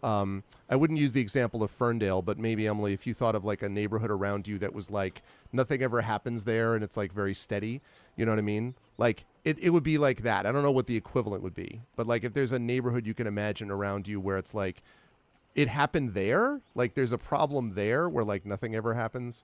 That's sort of what it would be. Like where I live, not near, fairly nearby, it would be like having something happen in Easton. Like nothing in Easton, Connecticut ever really happens except that people get richer and more isolated. I don't live in Easton. I'm just telling you, that's what I've heard. But like, if someone told me like all of a sudden, hey, I heard that, there was a 5 tanks fighting each other in the streets of Easton, that would be really weird. And so that's more or less what this is as well. And so it should be known that the thing that did take your sort of notice was the reward below that. Because to deal with this, whatever this is, they are offering 800 gold pieces. Now, this is a lot of money. That sounds like the entire, GDP of like 5 years worth of Welton. So you have no idea how they have this money or why they're offering it. But it certainly seemed to you like exactly too good to be true. Maybe it's just a timeshare. They're asking you to stop by and see. But anyway. Okay, so you were traveling through the hills as we pick up with the party to the west of the village, and you can see these neat white-walled buildings standing out among the green grass in the valley below. And in fact, I have a little map for you, which I will bring you to now. It is not really a battle map as much as it is just sort of a sort of map of the area. Please ignore the numbers. Those numbers you do not actually see sitting on the ground in front of you. But I will say that you are right around here-ish, where I'm pinging over there. And Welton is down here. So you were up on the hill. You've just passed through this forest. And right ahead of you, about 150 feet away, is a slight bend in the road where it passes between an outcrop of rocks and the borders of a mossy woodland, which you can see up here to the north. And as you approach, you can see there is a pair of men driving a small flock of sheep through the gap with the help of 4 sheepdogs. This is all very traditional Welton stuff, right? Like you're just like, yep, it sounds like normal. Except something clearly is amiss because at one moment, in fact, I'd like all of you to make a perception check for me, please. Let's have you make that perception check, and then we'll talk about what else might be you might be aware of. First, what is my perception? Yeah, it should say, I think. Passive perception. Not passive perception, no. I just see under skills perception +3, so I assume it's +3. That's correct. Yep. And if sometimes if you don't have perception listed, Triffid, then it would just be it's wisdom based, so it'd just be whatever your wisdom modifier is. All right. Let's see. So we got a. Is that just a straight 3, flame, or is that 3 plus something? What did I roll? Oh, I haven't done this in a while, so I'm trying to figure out what I'm doing. You did roll. I see. Did I roll? You rolled a 3, is what it says. Off of a, I think, did I roll a 20? Sorry. You did roll a 1d20. You did roll a 1d20. Okay, well then it'd be +1 to that, I think. So 4, okay, which is also what Effect Life rolled. So yeah, but I did a natural 1. Natural 1. So both of you are just sort of like, I mean, it's, listen, Orion, like, this is some gorgeous, like, land here. You can, like, the wands you could make, the staff you could make out of the wood from the forest is like, that sort of thing. So probably you, and Flame is too distracted by the roaring in her blood. So the two of you are distracted. Luckily, you two dreamers have me with you. That's right, because Scaramouche got a what, Scaramouche? What do we have? 19 total. A 19. So you were able to pick this up at the same time as the dogs do, because the dogs prick up their ears and start frantically barking, and you, Scaramouche, hear what is clearly the sound of wood, like like crackling twigs and leaves and something, in fact, several somethings, running rapidly through the wood to the north. And the dogs begin barking, and the men pull long wooden clubs from their belts. Just a second before, lean gray shapes burst out from the forest, all launching themselves at the sheep with incredible speed. And there look to be probably 8 of these wolves that are attacking these sheep. So before I ask you to roll initiative, I will ask, you could just be like, oh, sucks for them, because they're not attacking you, they're attacking the sheep. Do you wish to help these shepherds and their sheep or not? This The is the first way thing of that I would nature do to is just attack be the sheep. surprised. Well, it's complicated for me because I'm seeing that they belong to these people. If it were just the sheep, this is what happens. Mm-hmm. The first But- thing I would do is just be surprised and just look what is happening here. Okay. Well, But I would be Scaramouche, willing, to I would be Scaramouche and I say, would "Do you be think willing this to will help affect after that, but The reward in the village if we let the sheep get eaten on our way in. Probably. Is anyone yelling for help? they seem a little bit too anxious to be trying to knock off the wolves with their clubs, but they are clearly overmatched. I mean, there's two shepherds and 8 wolves, and that's the sheep are not going to help. So Right. Okay. And the sheepdogs, but yes, I that's will true. go The help. sheepdogs, yeah. I will run ahead if necessary if they're not following me, and I will fight. Orion and Flame. What about you? Well, I'm trying to make friends here, so if Scaramouche runs off, I'm following. I'm following as well. Sounds good. In that case, what I would like from everybody is I would like everybody to roll initiative, and let's get some combat music rolling here. It's not peaceful. It's time for a wolf fight. Let's see. Let's go with this one here. That's right. Good stuff. Initiative is what based? Okay. Initiative is dexterity based. If you Dexterity don't based. see anything there normally, then just D20 plus your dex modifier would give that to you. Okay. And I'm going to check as well.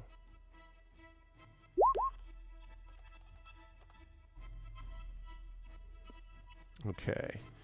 And I am going to, whoops, nope, not that. That's not what I want. I want...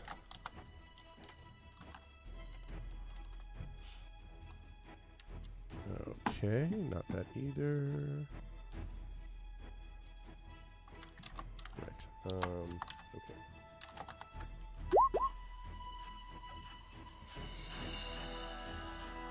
Okay. A second.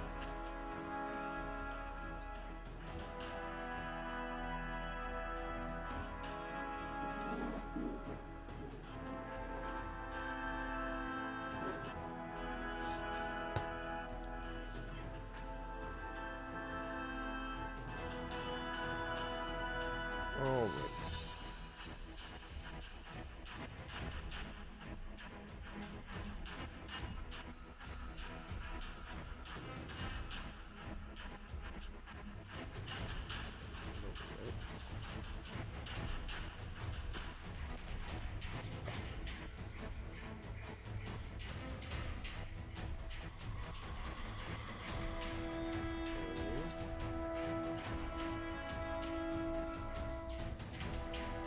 Okay.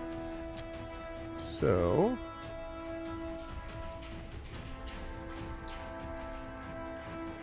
So for chat, Emily or Flame got the best initiative at 18. Arian got a 9, and Scaramouche got only a 4 initiative, despite seeing the problem first. okay, so 18 for Flame, Effect Life for 9, and Triffid for 4. Okay. Scaramouche just stumbled on the way up to the wolves Yeah. and got Well, on at the back of the group. I'm going to be trying to cast a cantrip and draw my sword at the same time while I'm running toward the problem, so that's probably why my Yeah. initiative is low. That's exactly right. It's chewing gum and walking at the same time, essentially, is the key. Okay. All right. So, let's see. Flame, you are up first. And I will say that you start from, at the moment, you're not going to be able to do much initially unless you have a long-range spell, because you're starting about 150 feet from this. You were just coming out of the sort of area where the woods were narrowing, and they're beginning to kind of stretch out to the north. When ahead of you, near this rocky outcropping, you saw these wolves plunge out of the forest to the north. And so you're about 150 feet away. So you could double move towards them. If you have a spell that covers that 150 feet, that would work as well. But right now you have 8 wolves. And the wolves, clearly you can see, without even having to do any checks or anything, are focusing their attention on the sheep. This seems very much like a wolves want to eat sheep type of thing. Is a just so I know, is the Ray of Frost in play? I'm not familiar. I'm trying to catch up here. You could certainly use it. I don't know. I don't know how far it reaches. Let me double check. I have enough windows. I'm just trying to. Ray of Frost, I believe, is distance. Might be 60. Let me see. Yep. Haha. Check me out. 60 feet. Yes, it is 60 feet. So you would need to basically double move, and you would need to do that like essentially at your top move, just booking it towards there if you wanted to try to hit with a Ray of Frost. Unless you have something that's a little bit farther range than that. But I mean, True Strike is, I don't know if that's an attack or it's something that makes your... It makes your next attack more likely to hit, but it would be, yeah. Okay, that's what I figured. Okay, so, I'm not gonna, frost them yet. Okay. But I'm going to run forward as far as I'm able. Okay. And I'm going to shout at the wolves. Wolves, leave these sheep alone. Soon you will hear the sound, and that sound you will hear is the swinging of my quarterstaff. Leave these sheep alone, and I'm running nude. I mean, dragon. Visuals are important. Yeah, no, Yes. I mean, for sure. I'm an editor, and I say, now what are we seeing in this scene? So you're seeing this. I had this image as well of, hey, wolves, leave these sheep alone. All in all, you're just... All right. So you're zipping towards them as fast as possible. Trying to distract them with your natural armor. Yeah, exactly. Which is glinting in the sun, I assume. Just like, for impressive with that. Yeah, it says I'm of the silver family, so it's glinting silverly. That's right.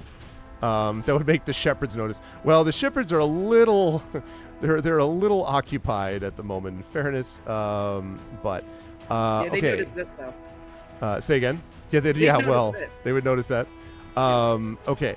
So let's see. So you're going to do that. Right. So you're able to basically move 60 feet. So cut it from 150 down to 90 feet as you were booking it. You do yell across. You can see that one of the shepherds sort of briefly glances in your direction. And then sort of like barely avoids a wolf snapping for his throat, and then has to turn away again. The wolves, it's hard to tell if they noticed, but there's definitely already a bunch of wolves surrounding a terrified sheep, which is bleeding helplessly. And speaking of those wolves, it is their turn. And so they leap on, 2 or 3 of them leap on one sheep. And grabbing it, drag it away, and you hear this burr, burr, as it's being dragged away by these 3 wolves. The other 5, again, 3 of them, or 4 of them really, are trying to occupy the 2 shepherds, but there are another 1 or 2 that are dealing with another sheep that look they're about to jump on the sheep that's there. Exactly, save the sheep, save the world. All right, so that's going to bring us to Orion next, and Scaramouche is on deck. Orion, what would you like to do? So as I said, you're about 150 feet away now as your turn begins. Okay. So my speed is 30, so I can get into 120 feet range. Yes, you can. Right? Yep. The closest wolf is 120 feet. Then? Yes. Although I was waiting for you to have Fireball and then just eliminate the whole group plus the sheep. I do not. I know you have don't have that. Fireball. I know you don't have I that. have Firebolt, which is 120 feet range. Yes, absolutely. Wow. So I will do a Firebolt. Run up as close as I can, and then use Firebolt on the closest one. I love it. Okay. Which is +5 to hit. That's right. So Okay, so make D20 that plus attack. 5. And I believe it's Roll 1d10 damage, if I'm 1d20 not mistaken. Plus, yes, it is. Okay. +5, which is a 19 to hit, Absolutely. Streaks out unerringly. and 1d10 damage. 5 damage. 5 damage. Okay. So it strikes the side of this wolf and and this is one of the wolves that's attacking the shepherds, and it This sort is of distracted a bit. it sort of falls back and kind of looks and then snarls, but its ears are put back, and you can see that it's a little bit thrown off. The other wolf kind of looks in your direction also. Okay, so that definitely had an effect for sure, Orion. As you continue to make your way towards them, Scaramouche, you were up next. I am running a double move. Yep. So 30 feet. So I'll do 60 feet and cut the distance in half. Okay. And since I have action surge, you can take one additional action on top of your regular. Okay, so I'm also going to cast the True Strike cantrip. Okay. Which will give me advantage next time I try to hit somebody. Sounds good. Now, be aware the action surge, I believe, is one every short rest. You know that, right? I believe. Oh, no, it doesn't say that, but then in that case, you can do it if you want to. I just figured you might not. I didn't know. Yeah, I'll hold off on that. Okay. Then. And I'm just running. Okay. That's going to bring us to the top of the round. Flame, you are now within 90 feet of them, if I did my math correctly. So if you get your normal movement, that'll get you within 60. And at that point, you could use Ray of Frost if you wanted. So I think I will get within. I will move forward, and I can also use the True Strike for next time, right? So True Strike. That... Double check and see. I don't know if True Strike is a bonus action or an action, because Ray of Frost, if you want, or unless you want to do True Strike, it's a cantrip. Okay, well, but it's about the casting time though. If you're doing, because Ray of Frost is one action, one full action, so you can't do that and also do a True Strike. I'm not within range, right? Unless True Strike is you bonus. think I could get in range? And you then can get in range. Yeah, you're at 90 feet right now. So if you go up 30 feet, yeah. So okay, and I take it back. No, I misunderstood. That was me. Okay, so yeah, I'm gonna run up and use the. I already forgot what it's called. The Ray of Frost. Okay, are you going to use it against the one that Orion hit? Or another one? No, a fresh one. A fresh one, okay. Because there's a second one that's attacking the shepherds that are close enough. Okay, so go ahead and make a ranged spell attack. So it's D20 plus whatever your ranged spell bonus is. That's probably, I'm guessing, proficiency plus, for you, sorcerer, so probably charisma. So it's probably your modifier for charisma plus proficiency bonus would be +2.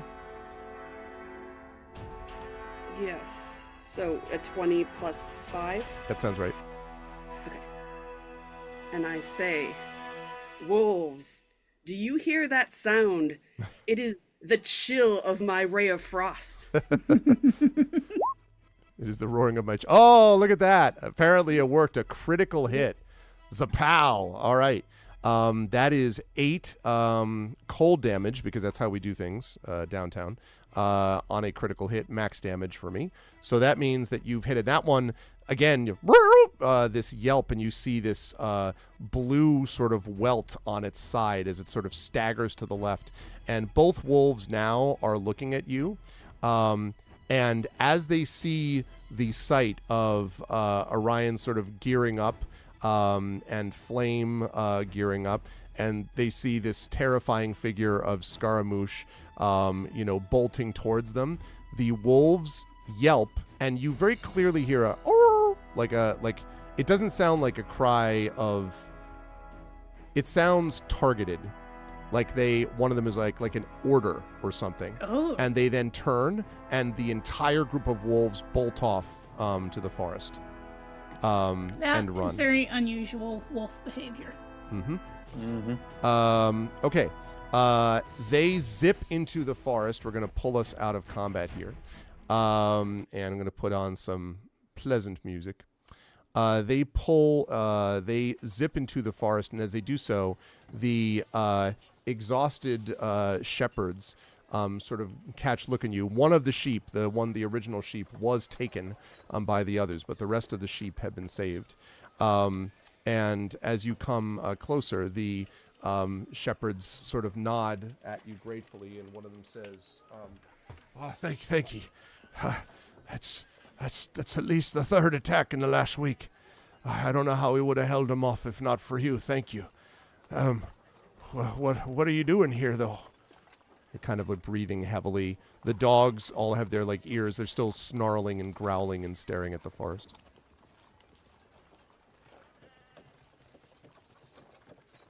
Well, I say, hello. I am Flame, and I am here seeking companionship and reward. Do you hear that sound? It is the roaring in my blood. How are you? And so one says, my name's Colton, and that's Carver. I don't hear. No, thank you for your help. They seem a little nonplussed. I just look at Flame with my eyebrow raised.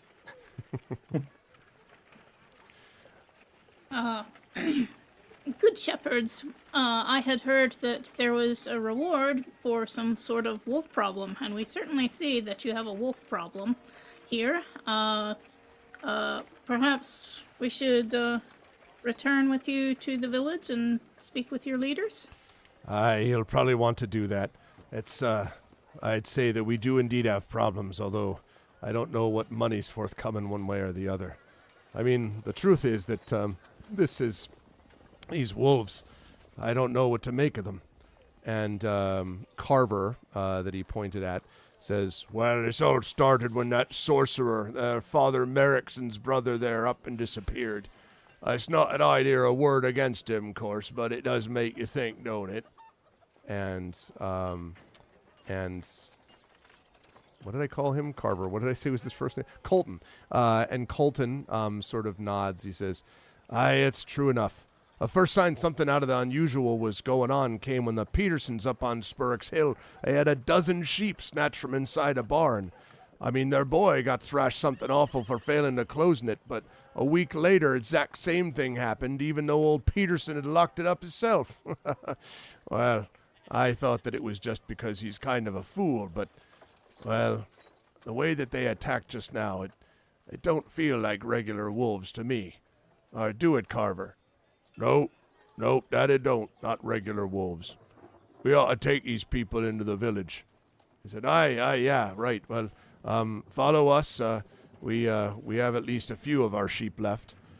And they kind of gather all of the dogs and sheep that they have remaining and make their way down. It takes the sheep and the dogs a little while. The dogs are still obviously very agitated, and the sheep are just sort of a woolly mess. But they manage eventually to get them moving down towards the village. And as they go down, they tell you a few more bits of this sort of information. They tell you about a man named Wheatley, who sells apparently pots and pans, and he's kind of a local,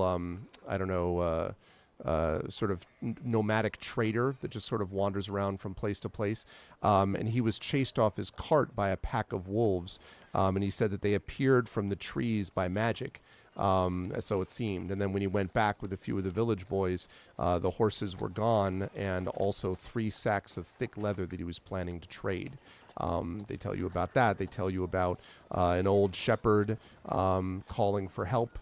And talk about an old shepherd who heard someone else calling for help. When they went to find him when he was calling for help, they discovered instead that there was nothing there, and instead there were just a bunch of there was just sort of a flattened out clearing, and in the meantime someone had come and had basically taken a bunch of his sheep while he'd been looking for this phantom voice. So it's all about attacks against sheep, and it's being done by wolves, but it's with a lot more intelligence than you might have expected, basically.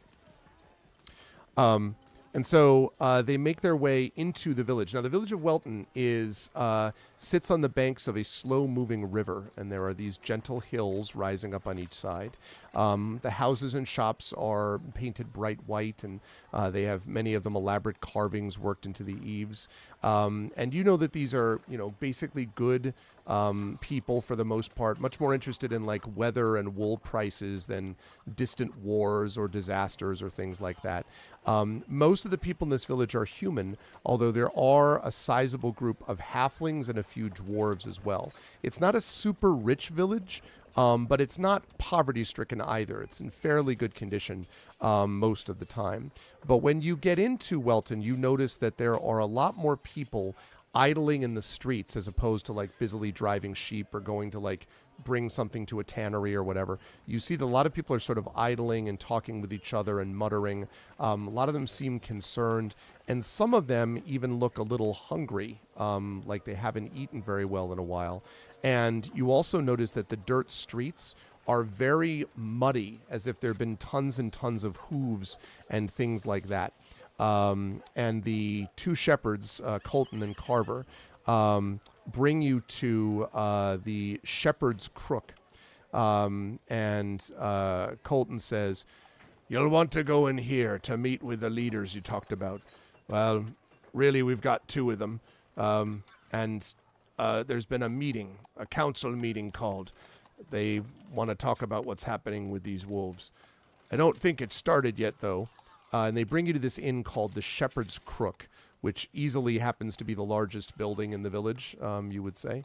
And when the door opens, you can hear the inside of the building is packed. There are a lot of people inside this sort of big common room. And you can see there are tanned and weather-beaten shepherds in woolen cloaks that are smoking long-stemmed pipes. You can see a group of groups of young men and women. And you can see an innkeeper there who bustles up to you. You know that she's the innkeeper because she is wearing a leather apron and has the classic mug in one hand and polishing rag in the other.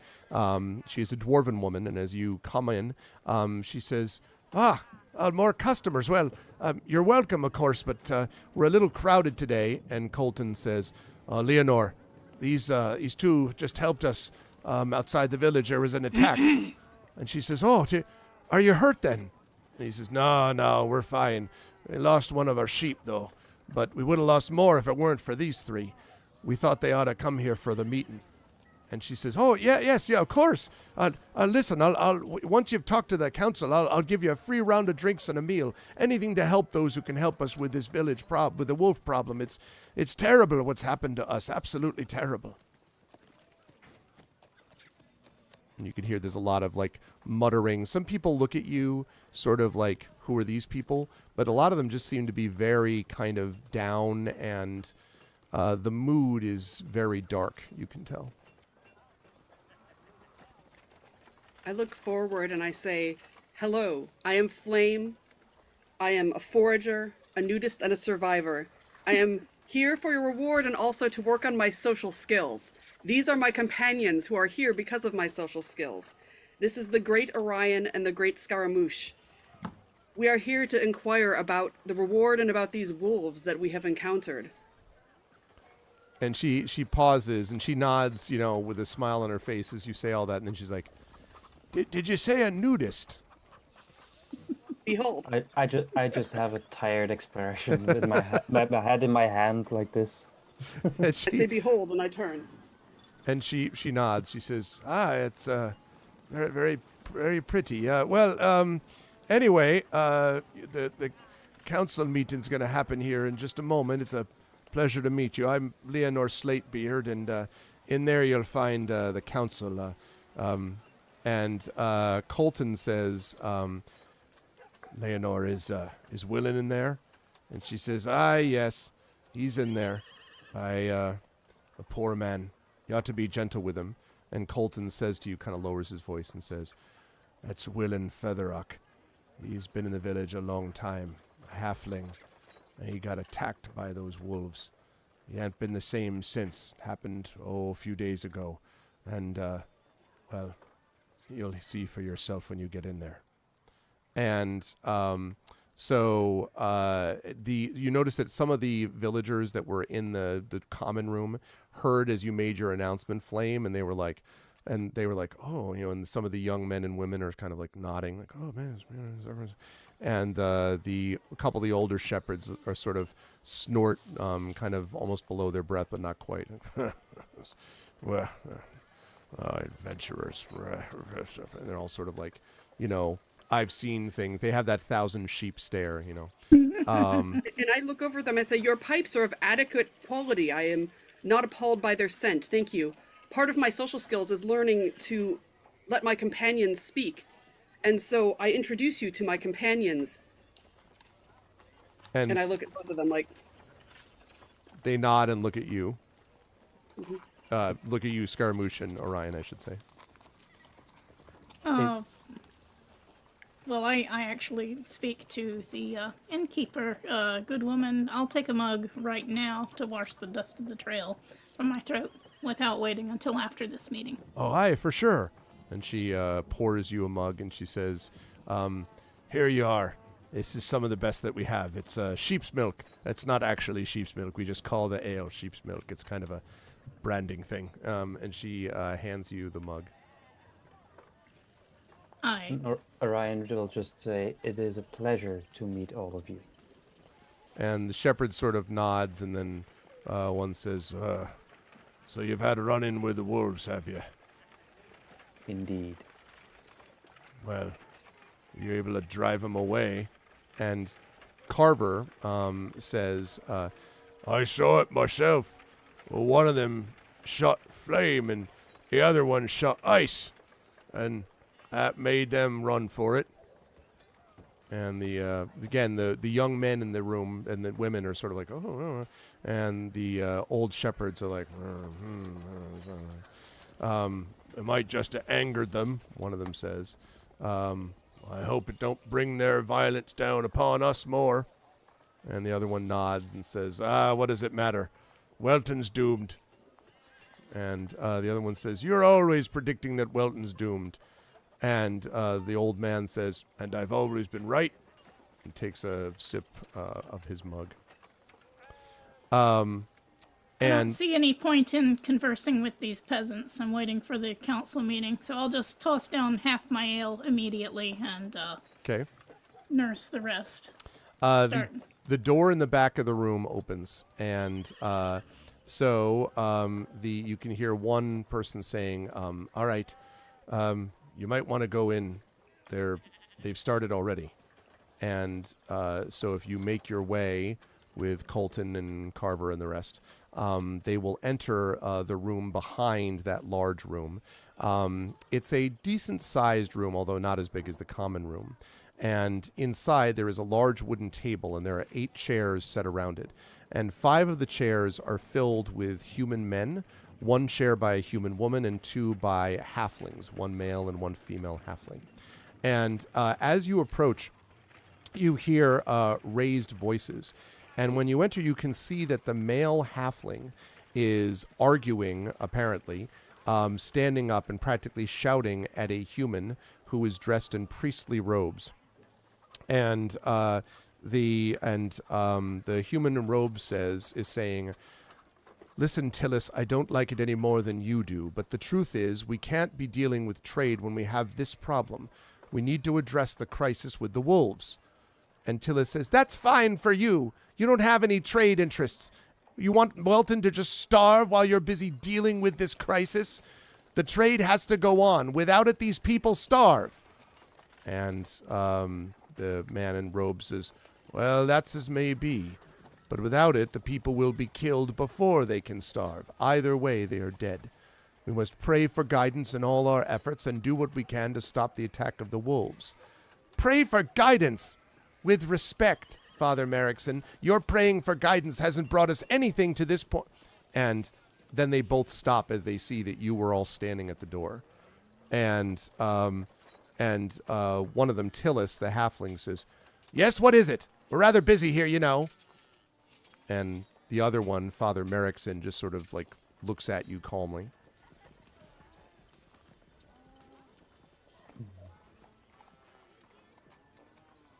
I think I will step forward and say something like, we are here to inquire for more information about the wolf problem this town has been dealing with. And the man in the robe says, Does that mean that you are adventurers? You're responding to the notice we sent? Indeed, these are my companions, Flame and Scaramouche, pointing them out.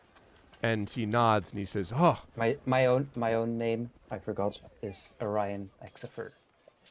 oh. And he nods and he says, Well, as you can see, I told you that Coralon would provide. You see, Tillis? And Tillis says, Well, we'll find out about that. You're adventurers. That's good. I'm glad to hear that someone is coming to help us. Well, welcome. I'm sorry, but we're a little agitated right now. You understand? Here. Well, you three. And he kind of points at three people in the other end of the council table. Let these people sit down. And the two of the humans and one of the female halfling all kind of stand up, looking a little startled, and he sort of officiously shoos them behind their chairs, and then he says, "All right. So have a seat. I will walk just say over and I standing. turn my chair around, and I sit on it. I put one leg up on the table, and I lean back like this, and I say, "Thank you for welcoming me to amidst your group." And and they all sort of, yes, they say, and they say, and Tillis says, all right, well, I suppose we should explain.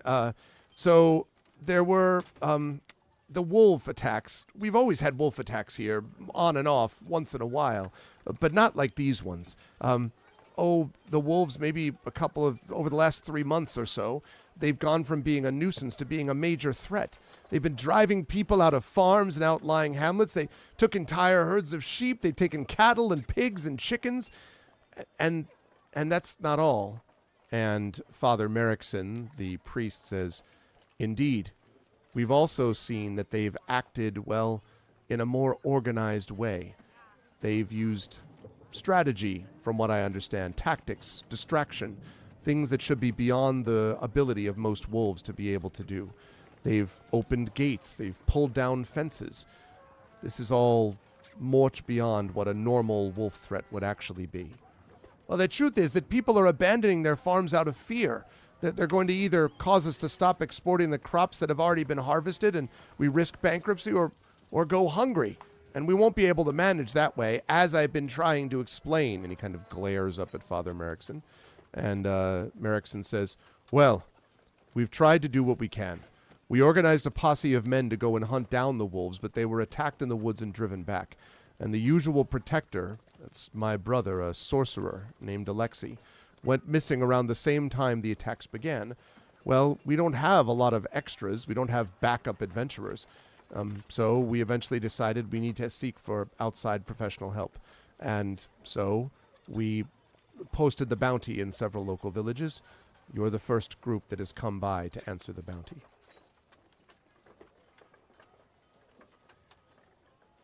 And then he stops. I'm happy to answer any questions that any of you might have, or anything we can do to help. Of course, we will be happy to remunerate you for dealing with this wolf problem.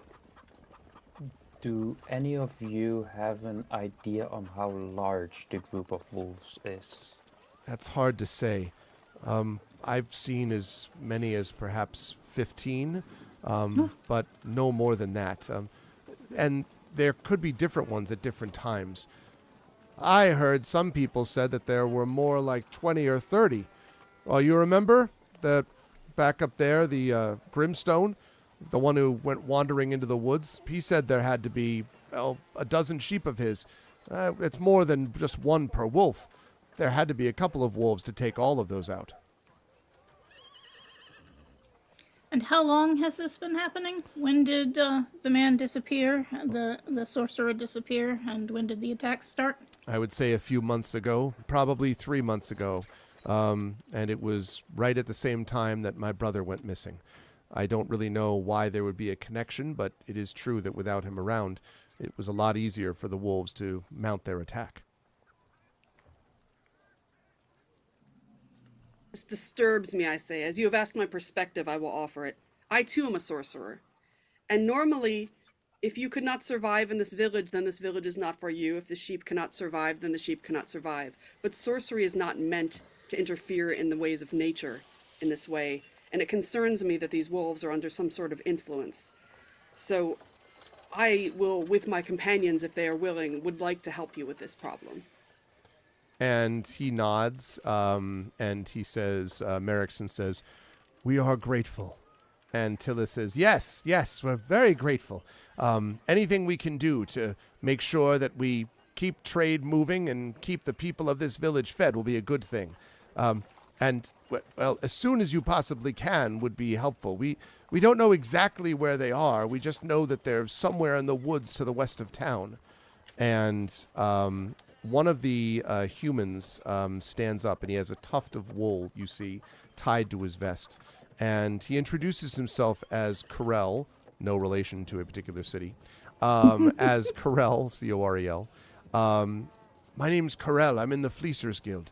I've been working on the hills for the best part of 40 years. I can help you with any other information that you might need to have. There's been a lot. Poor Featherrock, for instance. Well, he saw the wolves for himself, but then I suppose you have too. And Merrickson says, anything that Corel or Tillis or myself or any of us can do would be appreciated, but we would ask that you act sooner rather than later. We don't know how much longer we can stand up under the strain of these attacks. Well, Flame kind of scratches under one arm a little bit and looks over at her companions and says, is there anything else that you would need before we set out? Well, given that we have already proven our good faith by driving off one wolf attack, I think it is only fair that part of our fee should be delivered in advance. No offense to you, but this is a poor farming village, and we just want to be sure that things will be forthcoming that when we have earned them. And they sort of, Tillis and Merrickson look at each other, and Tillis says, well, the problem is that we've had experience in the past of people taking an advance on a job they never actually finished. So we're really thinking of this as cash on delivery, of delivery of the corpses, or at least the delivery of the solution of this problem. The upfront would be sort of difficult. And he kind of looks up at Merrickson, and Merrickson says, yes, well, perhaps a small advance, perhaps 50 gold or so. We should be able to manage that, I think. And the counselors around the table nod. Flame stands up in full at the table and said, my elven companions have asked for a reasonable amount of money in advance, and I suggest 200 gold of the 800 in advance. And Tillis, 200? And he kind of stares around. I would like you to make a persuasion check for me, please, Flame. I'd like you to do this at disadvantage, because people do not like giving up their money easily. Is that going to be is that a 20 charisma? Yes, that's right. D20 plus charisma, unless you have a persuasion proficiency. I can learn. Oh wait, do I? I have something. Sorry. That's okay. I thought I did have something on something, but that's... Oh no, it was the charisma with spellcasting, so I don't think so. I know that I do not have to cast but it I have right two now, but... in general, right? Okay. That's right. So Go ahead. Sorry. Yeah, just as an information on how it exactly works. I have a charisma -1, but I do have a persuasion +1 skill. Which one has priority? It would be persuasion +1, because what they're doing probably is that okay. you're proficient in it, so it counteracts the -1. So you have +1 is what it would do. Okay. Which is not amazing, but it's better than a negative. So I don't Yeah, see that on okay. here, so I'm thinking it's the general +2 plus the charisma. Does that sound right? if you're not proficient in persuasion, and you might not be, then it would just be the charisma bonus. It would have to, if it's listed as its own skill, like persuasion is this, and you're proficient in persuasion, then you can add your proficiency bonus, which is a flat +2. But if you're not, if it doesn't say that, then it means you're just basically doing it based on your charisma. You mean under modifier. proficiency where it says skills, and it's not one of those? Correct. That's right. Okay. So then it would just be your Then- charisma bonus. Okay. Now I see how it works. How it's listed. Okay. Wow. Coming out Two of the app, 20s in right? a row. I Jeez. can't bug this, Ooh, right? damn. Like, Yeah, no. I mean, like, that's the second nat 20 that we've had in a row. Okay. So, and I say, do you hear that sound? You hear that sound? It is the passion of my persuasion. We would take 200 gold, and we will solve your problem. and so they kind of blink at you. And then I'm standing still in front of the table. I'm still Let's scratch. standing. And so you do that, and they look at you, and then Tillis sort of reluctantly stands and opens a pouch at his belt, and he counts out 20 10 gold coins, 10-piece coins. And he says, all right, here's your 200 in advance, but remember, that's legally binding. You've got to finish this contract now. And he hands it over to you. I am a dragonborn, and these are elves of honor. We will return, and we will solve your problem. And he nods, and the counselors nod. And as you come back out into the room, you see the people in the common room sort of looking at you, with a couple of them like slap you on the back as you go by. Orion, a couple of them like shove mugs of ale in your face, although you can feel free to turn them down if you wish. Scaramouche, there are a couple of people who do the whole fist bump high five thing as you're walking by. There are still a couple of the old shepherds who are kind of like adventurous. They're still clearly not swayed by your presence. But the rest of them are basically there. So the question is, when you leave the Shepherd's Crook, where do you want to go, and how do you want to get there, would be the question. What time is it right now? Probably just about midday, you would guess, Orion? Okay. 11, 12 o'clock, something like that. Right. Well, I think we know roughly where the attacks have been coming from, right? Sort of to the northwest of here. That's right. I would suggest going back to the place where we saw the wolves run back into the forest, and then start looking for tracks over there and see how and where the wolves come from. Yep, that was over this way. So they did say they were to the west. Yes. Yeah, Welton rather, is here. And off to the west is here. So that is more or less in that same direction. Mm-hmm. Yep. All right. Well, I'd suggest we start out quietly, tracking quietly as we can. It would be best, instead of just attacking the first wolves we see, if we can find out more about where they're gathering, how many they are, if there's anything we can tell about the unusual planning and communication. Okay. I lean over to Orion. I go, did you see my social skills in there? Did you see what they did? I did see them. They were seen.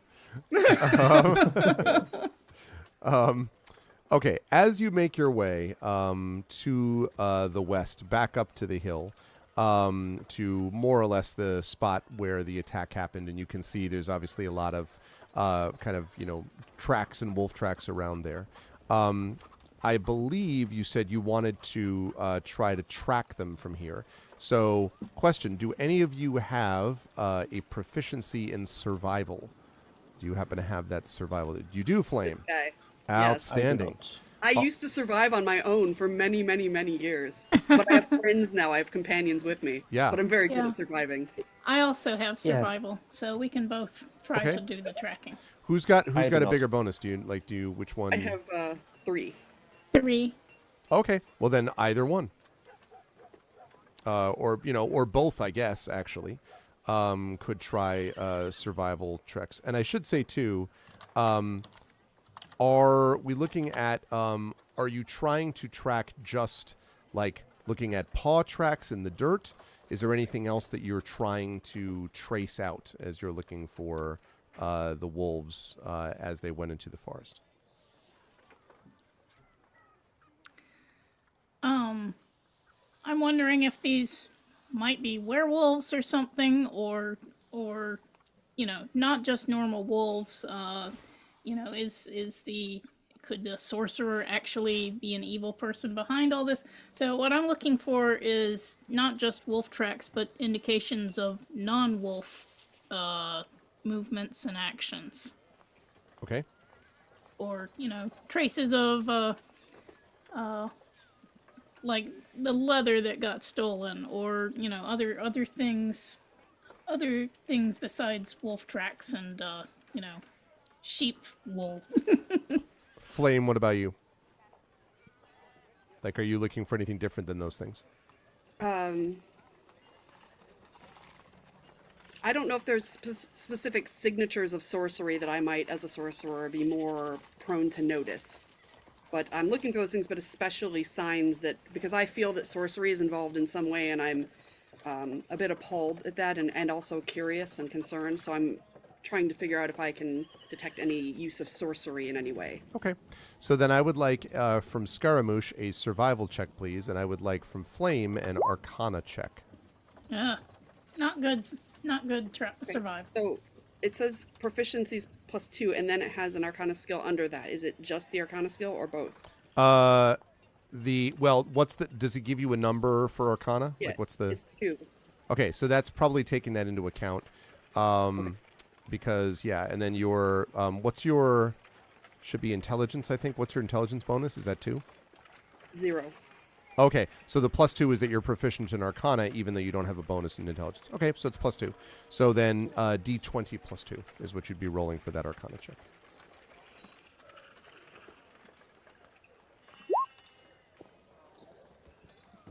$15. 15. Yeah, it's hard to tell, Flame. You don't think that there's any obvious magic here. Not anything that is sort of leaving a residue, at least. Although, technically, something like Detect Magic or, whatever would be something you'd need to really get a full grasp on it. But there's no obvious sign of magical work. And Scaramouche, when you first cross into the forest, there is this smell of earth and moss filling the air, and there's the passage of small animals that create a constant rustle in the bushes. And once in a while, you hear from the west a "ow." Right? Werewolves of London. No, they don't do that part. So there's a few of those. But as you're searching around, you don't really notice any obvious tracks. They're very confused. And so you feel a little lost, might be the good way to put it. You're just kind of like, you don't see any obvious tracks leading in a particular direction.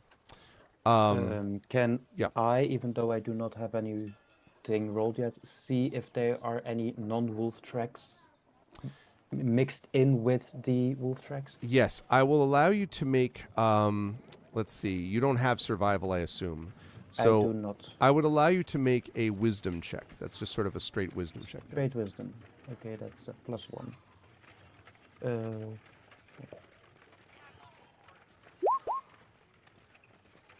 13. 13. You don't think there are other tracks, although you do see not far from the entrance into the woods, or from where you entered, you do see what look almost like drag marks. If you had to guess, it might be that the body of the sheep, Orion, was dragged through here. That's possible. But it doesn't last very long before it might be picked up, or you don't know what would happen to it after that. The rest of the tracks are rather confused. You would say it's hard to tell where they're going. Flame, you have not done a survival check, right? You did an Arcana check first. I don't think you've done a survival check to track anything yet besides the magic, yes? Mm-hmm. Me? Or, yes, that was to Flame. Sorry, I misunderstood. That's right. You had, I did not do it. Okay. Do you want to, I guess is my question. Yeah, I think so. Okay. Let me have you make a survival check then for me, please. Okay, so just the straight 20 + 3. Yes. 18. Hey. Okay, I was waiting for the crit. I see everything. This game's too easy. Okay. Yes. So you do find over a while, you do actually find more of those drag marks. Maybe Orion points them out to you, and then you're able to see where they actually do continue through the underbrush, and it allows you then to make your way a little bit further along. And after a while, you begin to see that there are definitely spots where branches and little twigs and stuff like that have been stepped on or broken, where presumably the wolves would have been going. I mean, if there were, 9, 10 wolves that were left when they finally escaped, it's a good number of wolves, even if they haven't been eating too well as of late.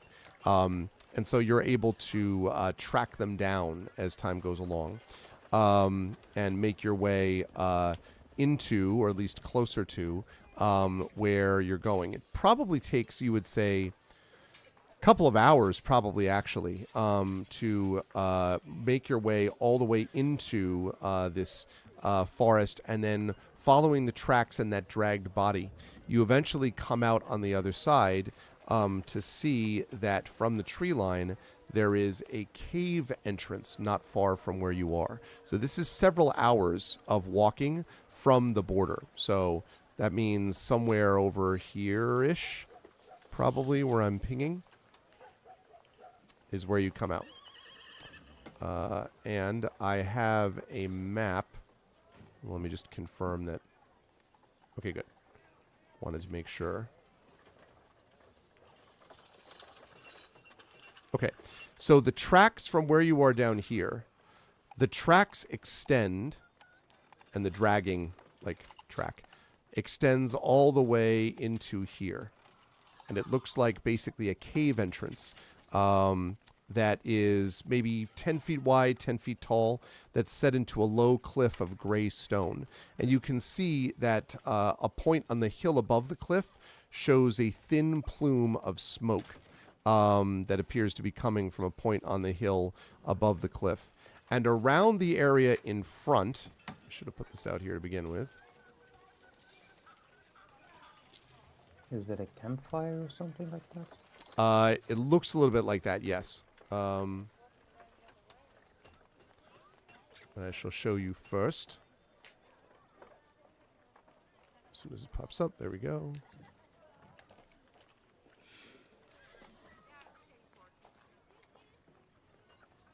Okay.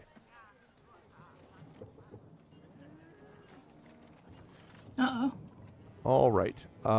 So 2, 3, 4, 5, and 6. Okay. So, at the front of this area are 6 wolves, and you can see that some of them are sitting back at their haunches around the fire, and some of them seem to be sort of working their way they're sort of working their way through a sheep carcass. In fact, it might be the same sheep carcass that you were originally pursuing. So there's that. But also, you can see that a few are working on the sort of fence around the fire. And a lot of the wolves, you can all see, appear to be wearing strips of brightly colored cloth or other decorations that are tied about limbs or their necks. I would like a perception check from everyone, please.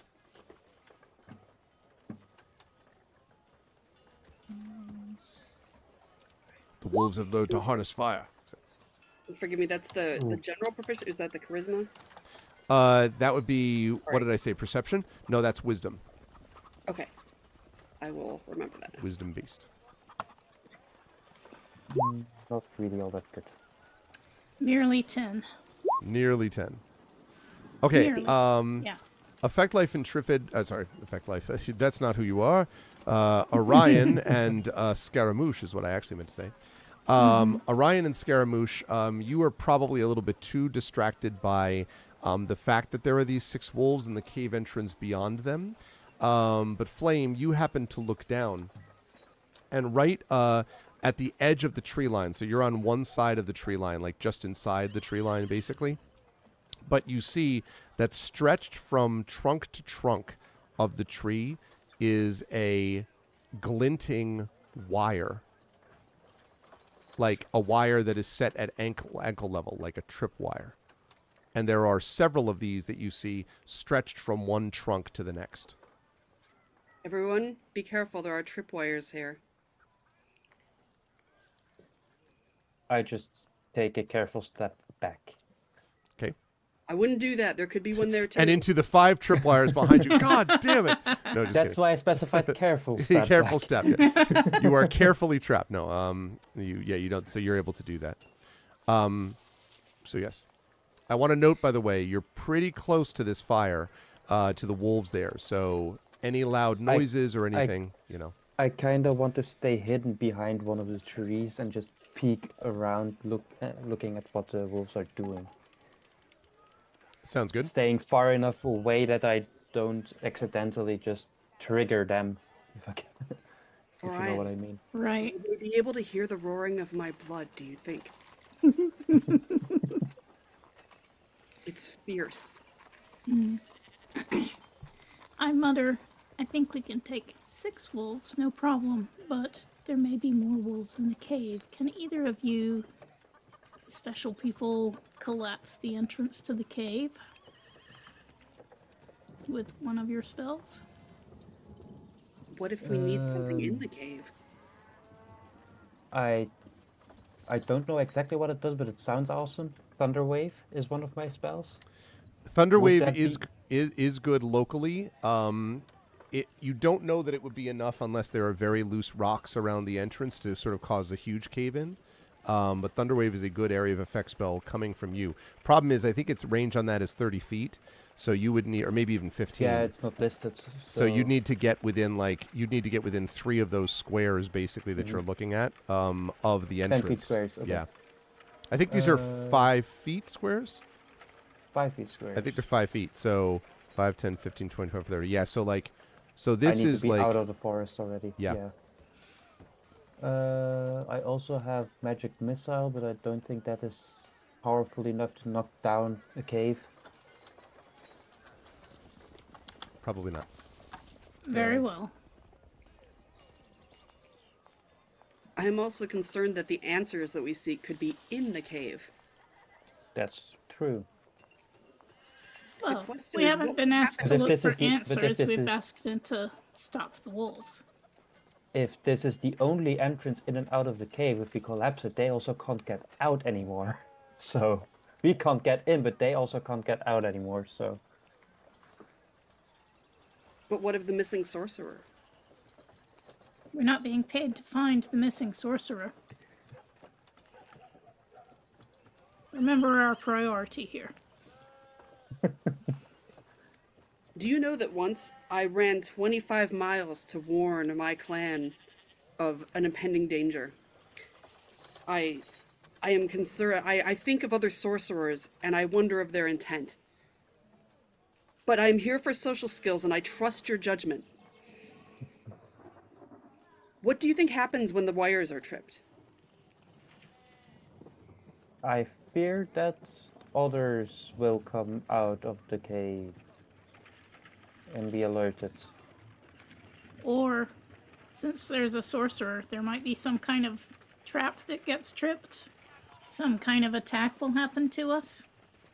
That's But at also the very possible. least, tripping one of the wires means the wolves will know we're here. So we need to do whatever we want in advance of action before we try to cross these lines. I do have a cold breath. Well, I'm sorry if you have a cold, but Oh no, I we- can breathe. I can breathe cold upon these creatures. I don't know how strong they are. I do not normally deal with wolves that wear more vestment than myself. So I'm a little unclear but I could breathe cold upon them, put out their fire, freeze the sheep parts, and perhaps do some damage to the wolves. well, speaking of vestments, I think at least Orion should cast his mage armor before we start any True, precipitant action. true. How long does mage armor last? I think mage armor is probably 10 minutes, but let me check. It is... Oh, I'm wrong. 8 hours. My bad. Wow. 8 hours. Okay, so yes, I will cast it. Yeah, Okay. definitely worth it. Yeah, if it's 8 hours, there's And no not reason concentration not to cast either. it right now. Yep. So that means your working AC, Orion, is 13 plus your dexterity modifier now. So It shows 16 Okay. brackets mage armor in the PDF. So. that's good. And remember, you've used one of your slots by casting that now, so you have 2 of the first level slots left. Yes. Okay. I also have, when we decide to attack, the option to do the acid splash cantrip, which is a sort of area of effect spell. So I could try and burn with acid some of the creatures. Just throwing that out there to the other two. All right, I just want to check with Flame, since you're so concerned about the natural order. You know, since these I am. wolves are acting unnaturally, it's okay for us to just attack them, right? You're not going to get upset if we start fighting the wolves. The wolves are wearing drip, so I would suggest that the natural order has been disturbed already. So I feel that we could go ahead. It's worth it every time. Excuse me. I am willing to cold breath them. I also have my trusty quarterstaff. I'm here hoping for, you know, friendship. So I'm definitely looking to your guidance on what you would like me to do.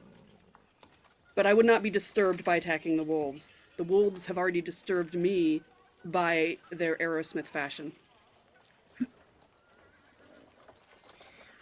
Right. Well, none of us here have arrows, but I do think it would be wisest. I don't think there's any way for us to sneak into the cave undetected with all these wolves and wires around. So I think we need to just attack the wolves that we see now and Try to surprise them. Using the yes, while we have surprise, use the distance attacks that we have, and then we'll take what comes and try to fight our way through, I or would spell our way through. Scaramouche, what kind of distance spells do you have, or attacks do you have, remote, ranged? I have quite a few darts that I can throw, and they're not as they don't cause as much damage as rapiers, but they will certainly make a start. And of course, I will cast my True Strike cantrip before my first attack. And you two can use the spells you've already discussed. I would suggest we count down from 3 and attack all at the same time to try and surprise them and deal as much damage before they can react. Yes, good plan. I'll just go ahead and cast my True Strike cantrip. Okay. Okay. All right. I'm just going to pull out here since it sounds like we're all getting ready for... And can I True Strike also, or will that slow me on the move? Okay. No, you could do True Strike beforehand. Right. All right. I I'm don't going think to... I have True Strike. Yeah, it's not likely. No, it is not listed I anywhere. don't So. think. Okay. All right. I've given you control over your character for the moment, Emily. Over Flame. Okay. And then...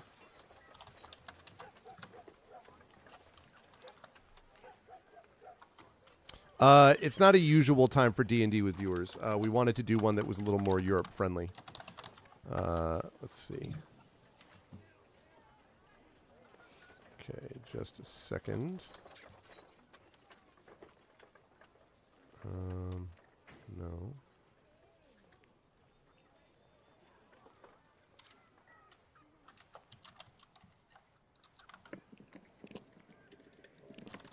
All right. And I'm going to give control of...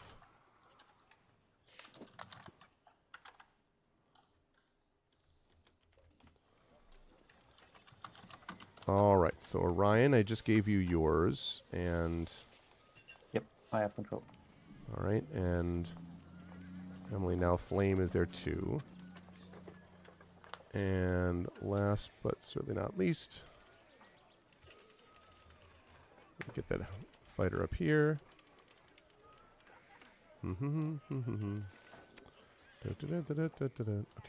No,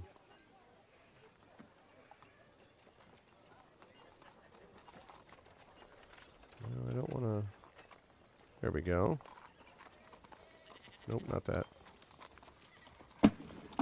Okay. And last but certainly not least... Triffid, I will give you control of yours.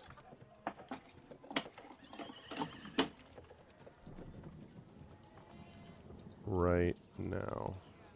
Okay, so you now should have control over yours. Okay, so now you have your plan about spells and attack. So tell me exactly what the plan is, like what you're going to do in what order. And also you're going to have to contend with this wire that you see as well. Mm-hmm. I will say first what I want to do. I will do Acid Splash, Okay. which is you hurl a bubble of acid, choose one creature within range, or choose two creatures within range that are within 5 feet of each other. Okay. A target must succeed on a dexterity saving throw or take 1d6 acid damage. Okay. So I want to try and cast it on... How do I ping? You just hold your pointer Okay. where... Yes. Okay. I want this one and this one. They look at to be at 5 feet from each other. Yep, those two. Yep, that's fine. Those two. So you'll be able to get off one of those, and then it's going to be initiative, because you won't be able to get attacks on all of them. But you can get off that attack, I would say. So if you want to do that, you can make that happen if you wish. I will allow you to do so. And then again, you'll have to think about how you want to manage. Like if you're going to do that, then jumping over the tripwire or something like that will require a little bit of a check on all of your parts, unless you just do the attack and then just like run forward through the tripwire, you know, without caring whatever it does. But assuming you want to avoid it, you'll have to make a little bit of a check to do that. I would want to avoid it, yes. Okay. Assuming that's the same case for everybody, then Orion, I'm going to ask you to make a dexterity check. This is not a hard one. It's just to make sure you can step over it without knocking that wire. Dexterity is a +3 for me. Okay. So Yeah, it's not a difficult check. 22. Oh yeah, I mean Ooh. you parkour over it, cartwheel over the wire, and then you know, hit the ground Avenger style, and then throw out that acid splash. So you said they have to make dexterity saves? Dexterity saving throws, yes. Okay, I'm here to tell you that they did not do that. So what happens to both of them? They take 1d6 acid damage. All right, go ahead and roll your damage, please. 1d6 is 5 damage each, probably. Okay.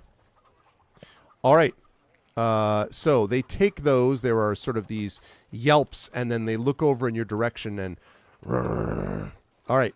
And now I would like everybody please to roll initiative Weren't for we me. intending to cast all 3 of us at the same time? So, Scaramouche with the darts and Flame with Yes, the that ice is what breath? we were planning Okay. to do. Fair enough. I'll wait on that then. Then I'll allow Scaramouche and Flame to make those same checks, please, first, to see whether you can get over the tripwires. Dexterity checks from both of you. And then we'll All see. 3 at the same That's time, a trying 20 for to me. surprise them. 11. 30-20. Okay, dirty 20. Let's see. I think the 11 is enough because it's both of them, or it's not a difficult check. All right, so you step over carefully the wire. So you did the acid splash. So at the same time, Scaramouche, are you shooting your darts? Are you throwing your darts towards the 2 that Orion attacked previously, like with the acid splash? Yes. Okay, so go ahead and make your ranged attack with those darts then, please. Okay, I'm doing 2d20 because I have advantage because of True Strike. Okay.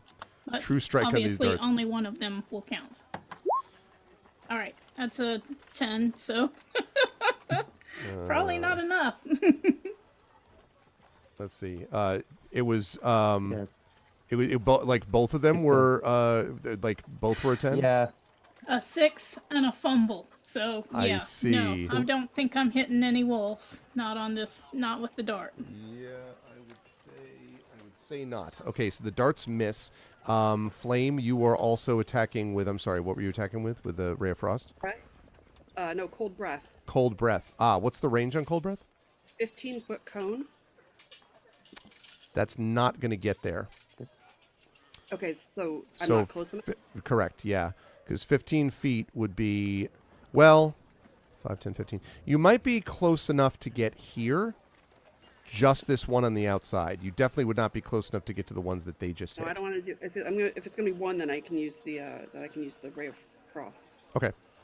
Yeah, because otherwise getting further out means you expose yourself. This is just stepping into the tree line, or out of the tree line. So yes. So then in that case, go ahead and make your ranged attack, please. Okay.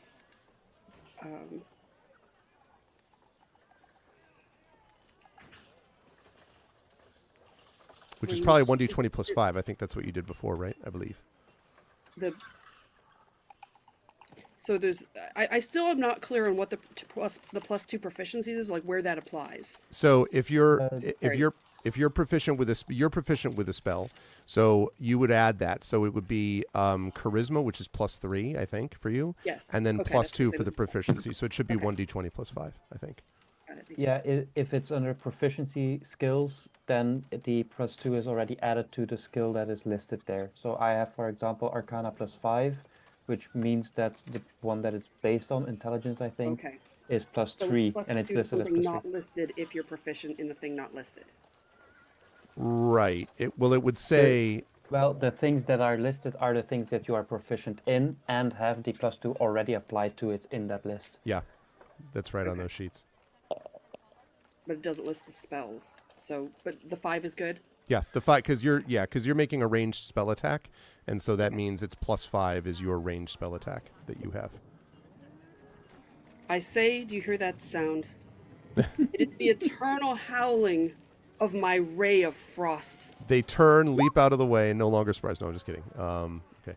Uh-oh. The eternal howling did not work this time, I think. Unfortunately, that's 7. But I True Strike, so I get to do it again, right? Oh, that's right. Yes. Quite right. Oh, no. Well, Yeah. Well, Fair these are the enough. wages of all those crit hits earlier on.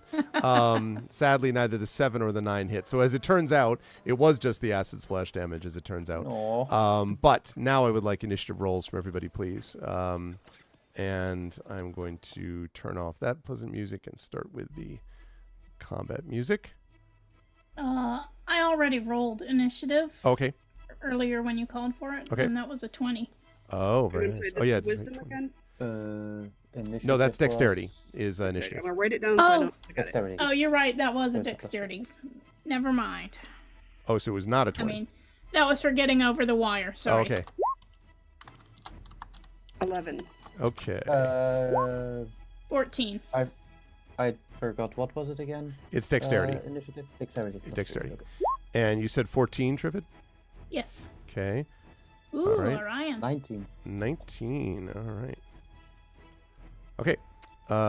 So that means that you are first to act, Orion, as your acid splash sizzles away on the wolf's skin. Okay.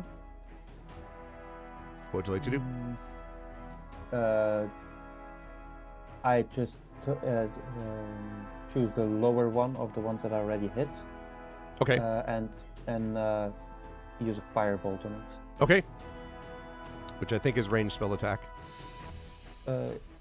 Ranged spell attack +5 to hit. Okay. Range 120 feet. You said 20 feet? 5, Oh, yeah, 120. 100 yeah, and- plenty of range. 120. Plenty of range. 14 to hit. 14 will hit. Yep. Okay. 1d10. All right, let's see what we get. Another 5. Another 5. Okay, that one looks exceedingly hurt. Like you can see, its skin, its fur is both acid burned and flame burned, and it yelps miserably as your hit exists.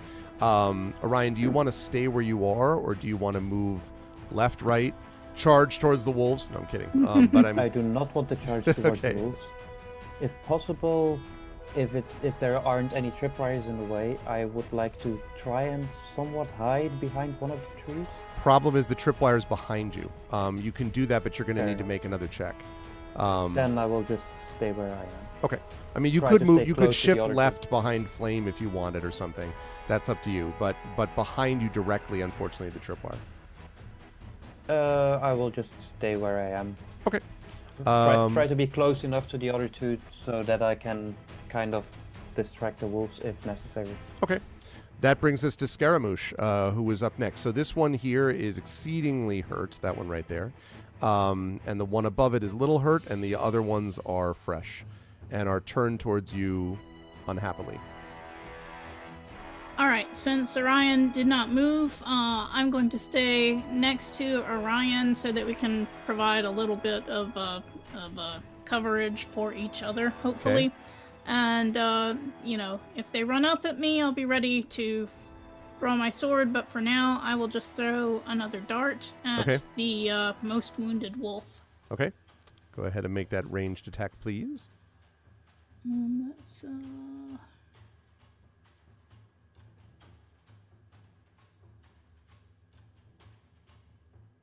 Sorry, just my attack roll for the dart is just +5 to hit. Okay, sorry, couldn't find that for a second. That's fine.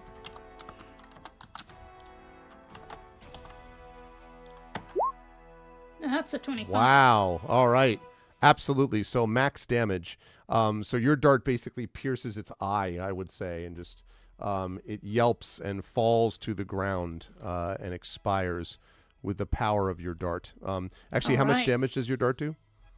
It's 1d4 plus 3, so Yeah. that would be max 7. Yeah. So that's Points. more than enough. So this one expires, and the other wolf next to it howls angrily at you, Scaramouche.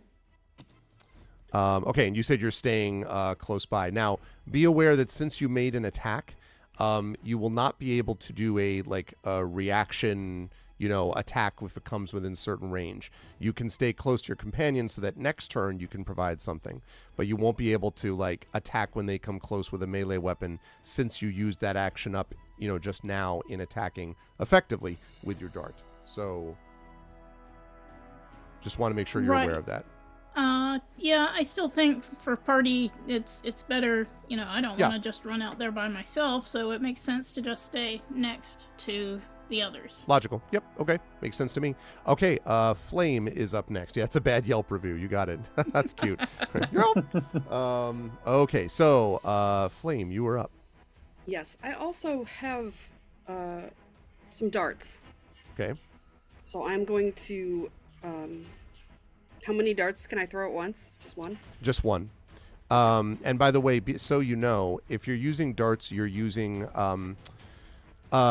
you are using dexterity for that attack. And so I don't know if a Ray of Frost, which you can cast every turn, may be a Okay. more effective long-range weapon for you because of the fact that you use it with Arcana, or you use it with with okay. Charisma. You know what I mean? Like it's a better. Oh, I am very charismatic. But does Flame use up spell slots with that? Not on Ray. Well, that's a good question. Is Ray of Frost? I don't remember if that's a cantrip. It Is that a is. cantrip? Yeah. If it's a cantrip, okay. then no. Frost is a So cantrip. It is. All right. so It then is. yeah, you could just All right, frost well- all day. I will frost all day. Frost all day. Yeah, All right. that's what the kids say. All right, let's frost all day. Whose wolves these are? I think I know. Ha ha. That was an inside poetry joke, Chet. Yeah, I got it. Thank you. Oh man. Yeah, Stopping so by wolves on a cavey evening. I think that I will. I will frost whoever is closest to us. That would be this one right here. Yeah. All right. You may proceed. Who let the So- wolf? What killed the dinosaurs? The Ice Age. Nice, nice. Who let the wolves freeze? Who? And I just want to this is another 5, right? That's another 1d20 plus 5. Yep. All right. Yeah, That's I right. won't keep asking about it. I just want to make sure. It's all Got it. good. No problem. I just wanted to. Okay. Oh, all right. All right. Let's see this. I don't Ray say of anything this Frost. time because I'm focused. I'm ready to Ray of Frost. I just feel like a Ray of Frost. Yeah.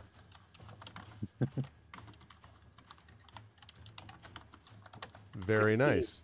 nice. 16 will definitely hit. So now you can roll your damage, which maybe you have it there. 1d. Actually, I might have it. 1d8.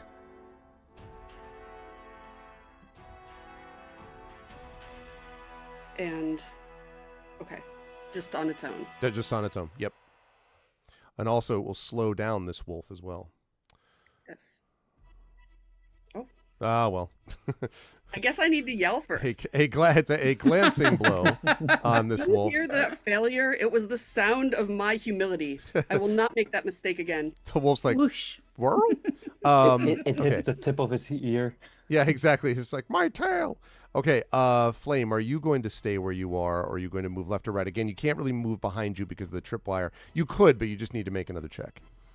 You're just chilling out there. Yes, exactly. I'm checking. Sorry, or who's Nice. checking?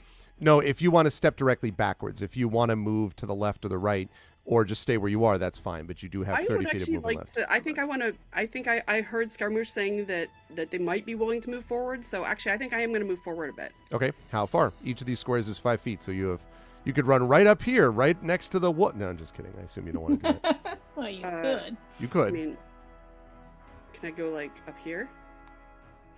Well, how close would my breath get me? The range on that is 15. So if you Yeah. wanted to get more than one wolf, you'd want to get here-ish, and then you could Right. get these two. It does leave you open for a possible melee attack from the wolves, just so you know. Yes.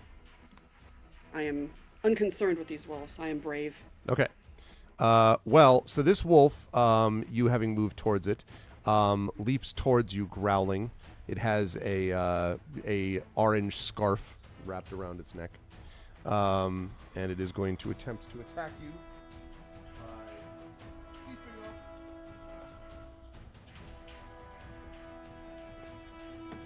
And for a minute I was looking at the statistics for a winter wolf. I'm like, oh man, and no, it's not even. Winter wolf would be much worse. No, thank you. Yeah. That's not the same thing. Okay. Let's see. That is a 10 to hit. Is that equal to your armor class or less than that, Flame? It's probably less. That is less. I have a 14. Okay. So it misses, unfortunately. And this other one is going to now run up and is also going to attack you. And as it runs up, you notice that it almost seems to be coordinating with the wolf next to it. They're almost seeming to fight as one unit, which means that it's attacking you, this one, at advantage. But even at that, an 11, I'm pretty sure, sorry, a 10 is not going to get the job done. So that is unfortunately a miss. This one is going to run towards Scaramouche and is going to try to attack you directly, Scaramouche, with these rolls are terrible, 13. Nope. Okay. This one is going to run up 5, 10, 15, 20. It's going to do the same thing, also going to try to attack you, but once it arrives, it begins coordinating with the one next to it. So it's going to get to attack you at advantage. Jeez, these rolls. 13 again is the best one. And unfortunately, Flame, they seem to have taken a liking to you, at least these ones around here. And this one is going to attempt to attack you again. Finally. Okay, 18. It's going to finally hit you, I suspect. Finally. Well, I mean, they had like multiple on. attacks and they all failed. Okay. Right. So that one having hit you, you One success are out of 5 wolves. Well, let me ask a question. I have Sure. a shield. Can I react with my shield? shield spell. Yes. Yes. Use it as a bonus on an attack. Yes. So what I think I said I hit was an 18. So your AC normally is 14, you said? Yes. The shield would add. Trying to remember what the shield spell adds. Let's see. +5 bonus to AC. Yes. So if you were to cast shield, then which I think you can do as a reaction. If you were to Yes. cast shield, then that would give you a 19. Yes, that's fine. That would use up a spell slot, but it seems like a good time to avoid being hit. So you could certainly do that if you want. Yep. Yeah, I'm doing that. All right. Shing. You So hear, you hear that sound? That is the invincibility of my shield. and the wolf sort of falls backwards, having been thwarted by your shield, and growls angrily at you. And so you're feeling probably pretty good, you would say, about things like, one of them's already gone. You've dealt with these other ones. And as the beginning of the next round happens, coming out of the cave are 4 more wolves, Oh dear. and behind them, I knew it. hold on a second. Another 2? Yes, but larger. These Oh, 2 dear. ones in the back are considerably larger than the others, and they look at you. They look sort of at all of them with great intelligence, and they growl. One of them as they run out, following them. And I should mention also that the 4 wolves in front have what look like pieces of like leather that are around like their throat and around like their chest. It looks almost like leather armor, scraps of it, but like that are around them. And the 2 large ones in the back, the one of them in the back yells, "Kill all of them!" And they yell that in common. And the other one says, "Protect the pack! Don't let them harm the pups!" Okay. So, let me just add these stats. Classical. And we got to stick to throw. Okay. Orion, you are up next. Now, as I said, you heard for sure that they were yelling this in common. And as far as you know, wolves don't talk. At least not English or common. Yeah. I was intending to do something, but now I'm not sure anymore. I want to move over here. Well, I was You can do basically just looking between Scaramouche and Flame, Okay. deciding on what to do, and I'm going to go over here. Okay. We could do that. And It's then a pub crawl. I do Classic not very have nice. any. I do not have anything except for Acid Splash that does any proper ranged area of effect. Yeah. Yeah. And to use Thunder Wave, I need to be in the middle of them because it's cast on myself in a 15-foot cube around me. That's true. You don't feel like running up to them and I do not yet Okay. want to run up to them, only if it gets absolutely desperate. Gotcha. Okay. Thunderwave can be a really effective spell, though. It definitely can. I know. Um, I have read it, so I have been thinking about how can I do this. I mean, look, if you just move right here, it would get a lot of wolves, and I can't see why there'd be any problem, at all. I do not want to have Flame in my range, so Fair enough. Fair enough. Aw. and I don't think that from down here I Friends. do not have the range to run all the way up here. Yeah, you So- started from here, right? Here. You start from there. 5, 10, 15, 20, 25, 25. You could get here. There. But Yes, then you could get there. right there, so that's And the 15-foot cube, remember, is in front of you. So if you're talking 5, 10, 15, if you came here, Orion, you Yes. could get Or at least. can you draw a square I'm doing it right around now. what I would be able? right there. Ah, okay. Yep. So, but again, it does expose you for later attack. The hope is that you knock some of them down. Obviously, if you True. don't, if I you do don't have- do that, then I do have mage armor at 16, You do. so yes. Your call. I'm It's going to do it. definitely, it's gutsy, but I'm going to do it. all right. The power of Thunder Why not? Wave compels you. All right. All Right right. there, Thunder Wave. Each creature in a 15-foot cube originating from you must make a Constitution saving throw. On Okay. a failed save, a creature takes 2d8 thunder damage and is pushed 10 feet away from you. On a successful save, the creature takes half as much damage and is not pushed. Okay. So, it also gives me a chance to do the Bruce Fingers Springsteen. crossed. Whoa, whoa, whoa, whoa, Thunder Wave. All right. So, So it's a 2d8 anyway, so I can already roll that one. yes. So go ahead and roll the 2d8, and then we'll talk about what happens.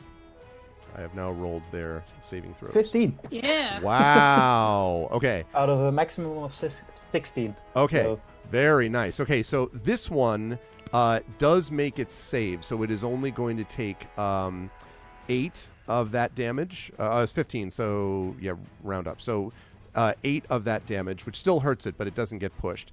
However, this one down here does not make it, and it just gets obliterated, just like it just crushed by your Thunder Wave. And then this one up here. Big one. The big one, yeah. Let's see. It does not make it either. I just have to see how much that has Alright. there. How much life does he have? So, yeah, he has more than that. But, Still, if it's injured. yep. Let's see. And this one is...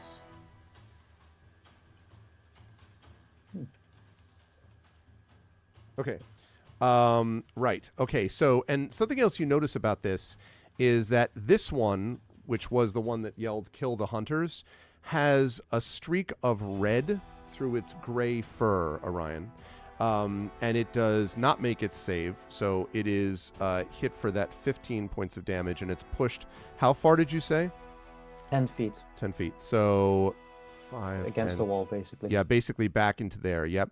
And it growls angrily. First of all, yelps probably in surprise, and then growls angrily. And Get a yelp and then a growl from the.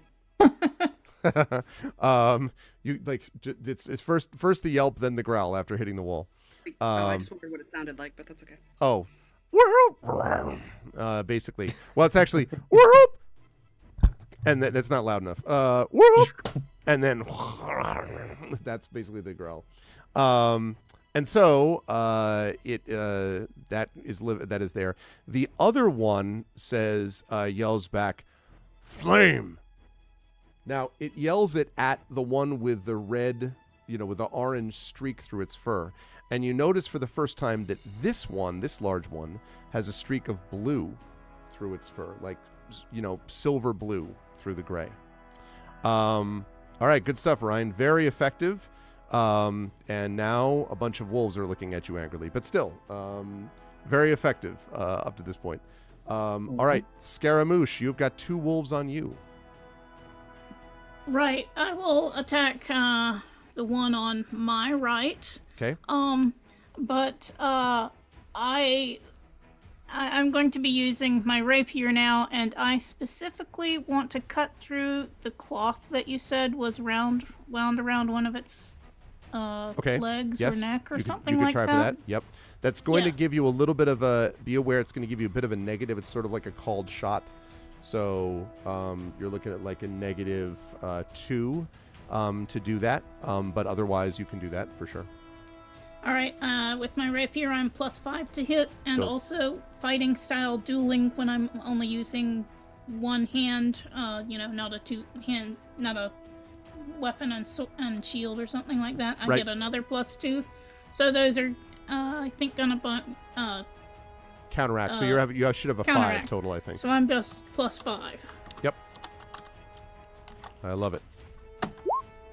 That's an 18. Yep. That will hit for sure. Okay, and my damage is 1d8 +5. Hang on a second.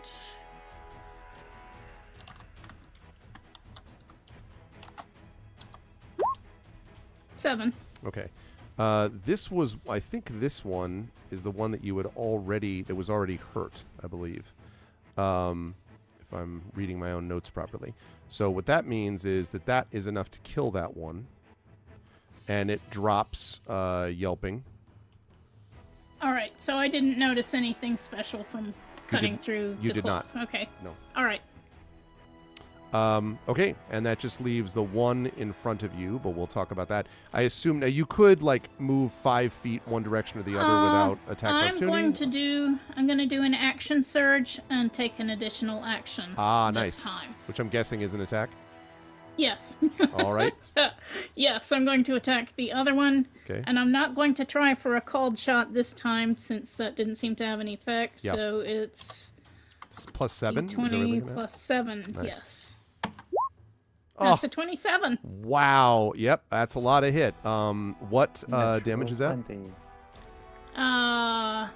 Total 13 is max. That is enough. Oh wait, no, I'm sorry.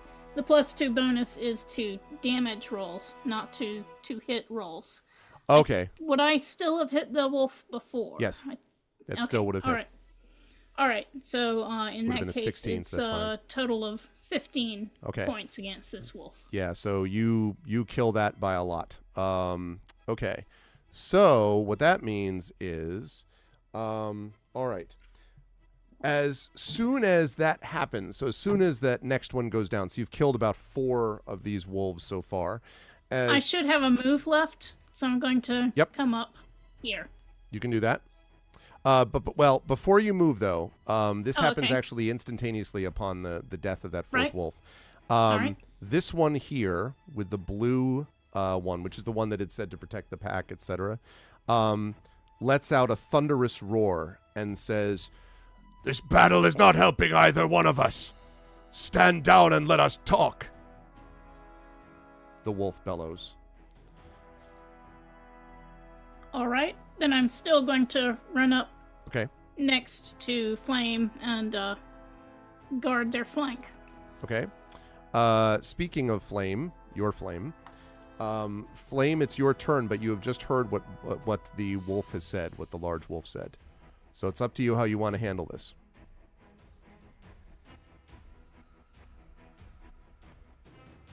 What is there to talk about? What can we do to end this battle? I am willing to negotiate. And from behind him, the orange-furred, still struggling to get to her feet, says, "No! No! No discussion with any of them!" And he says, "Not now, Flame." And he kind of looks at you, and the other wolves seem to be hesitating slightly, as if waiting to see what happens next.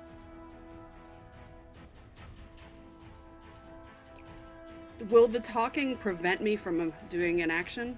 If you're going to talk in a sort of like persuasive, well, not a Expected persuasive, but if way. you're, yes, it would be your action.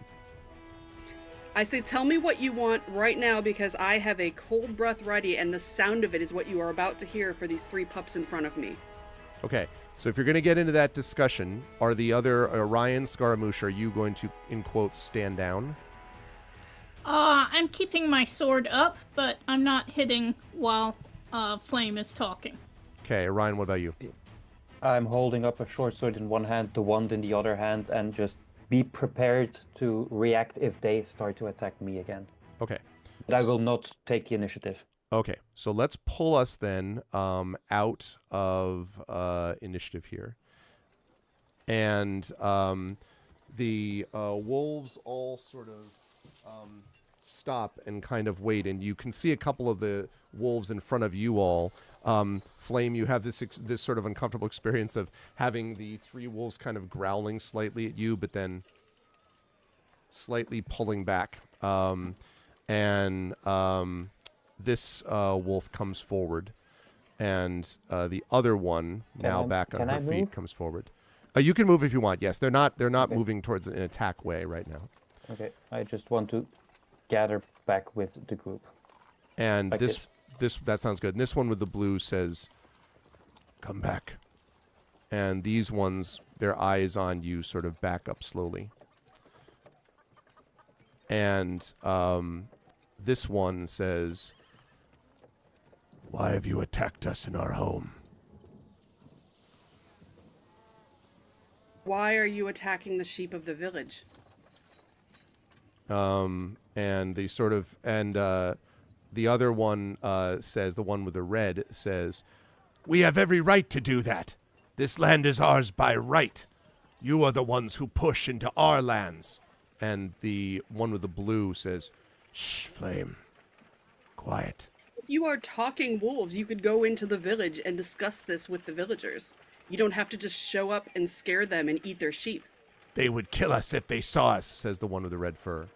And the one with the blue fur says, "This is Flame, my mate. My name is Bolt, and this is our pack. We did not always speak this way. We became intelligent after we attacked a man trespassing on our territory. We do not remember much about the fight, but there was a flash of bright light. The man had a red cloak, and when we awoke, the red-cloaked man was gone, but we found our minds working faster. We were able to talk, and our memories were filled with strange images, information appearing to us in dreams. We've used that to our own will," says Flame. And Bolt says, "Yes, pups won't risk starvation in the winter now that we have a hoarded herd of sheep, and our elderly won't have to be left behind. We have prepared for the cold winter. And we have the right. Your people have killed ours." And Bolt sort of lowers his head and growls, "Flame is telling the truth. The people of Welton I regard with small kindness, as they have attacked my pack and killed my people."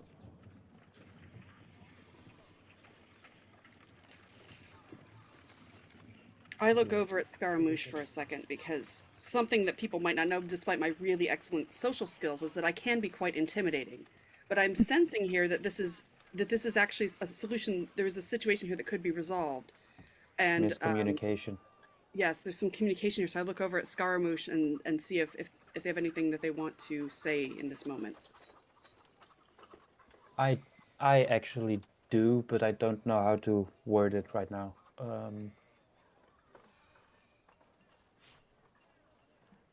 Something in the realm of there are ways to discuss things at a distance or without violence, like you are doing with us right now.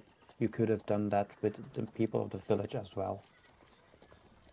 Right now, after gaining this intelligence.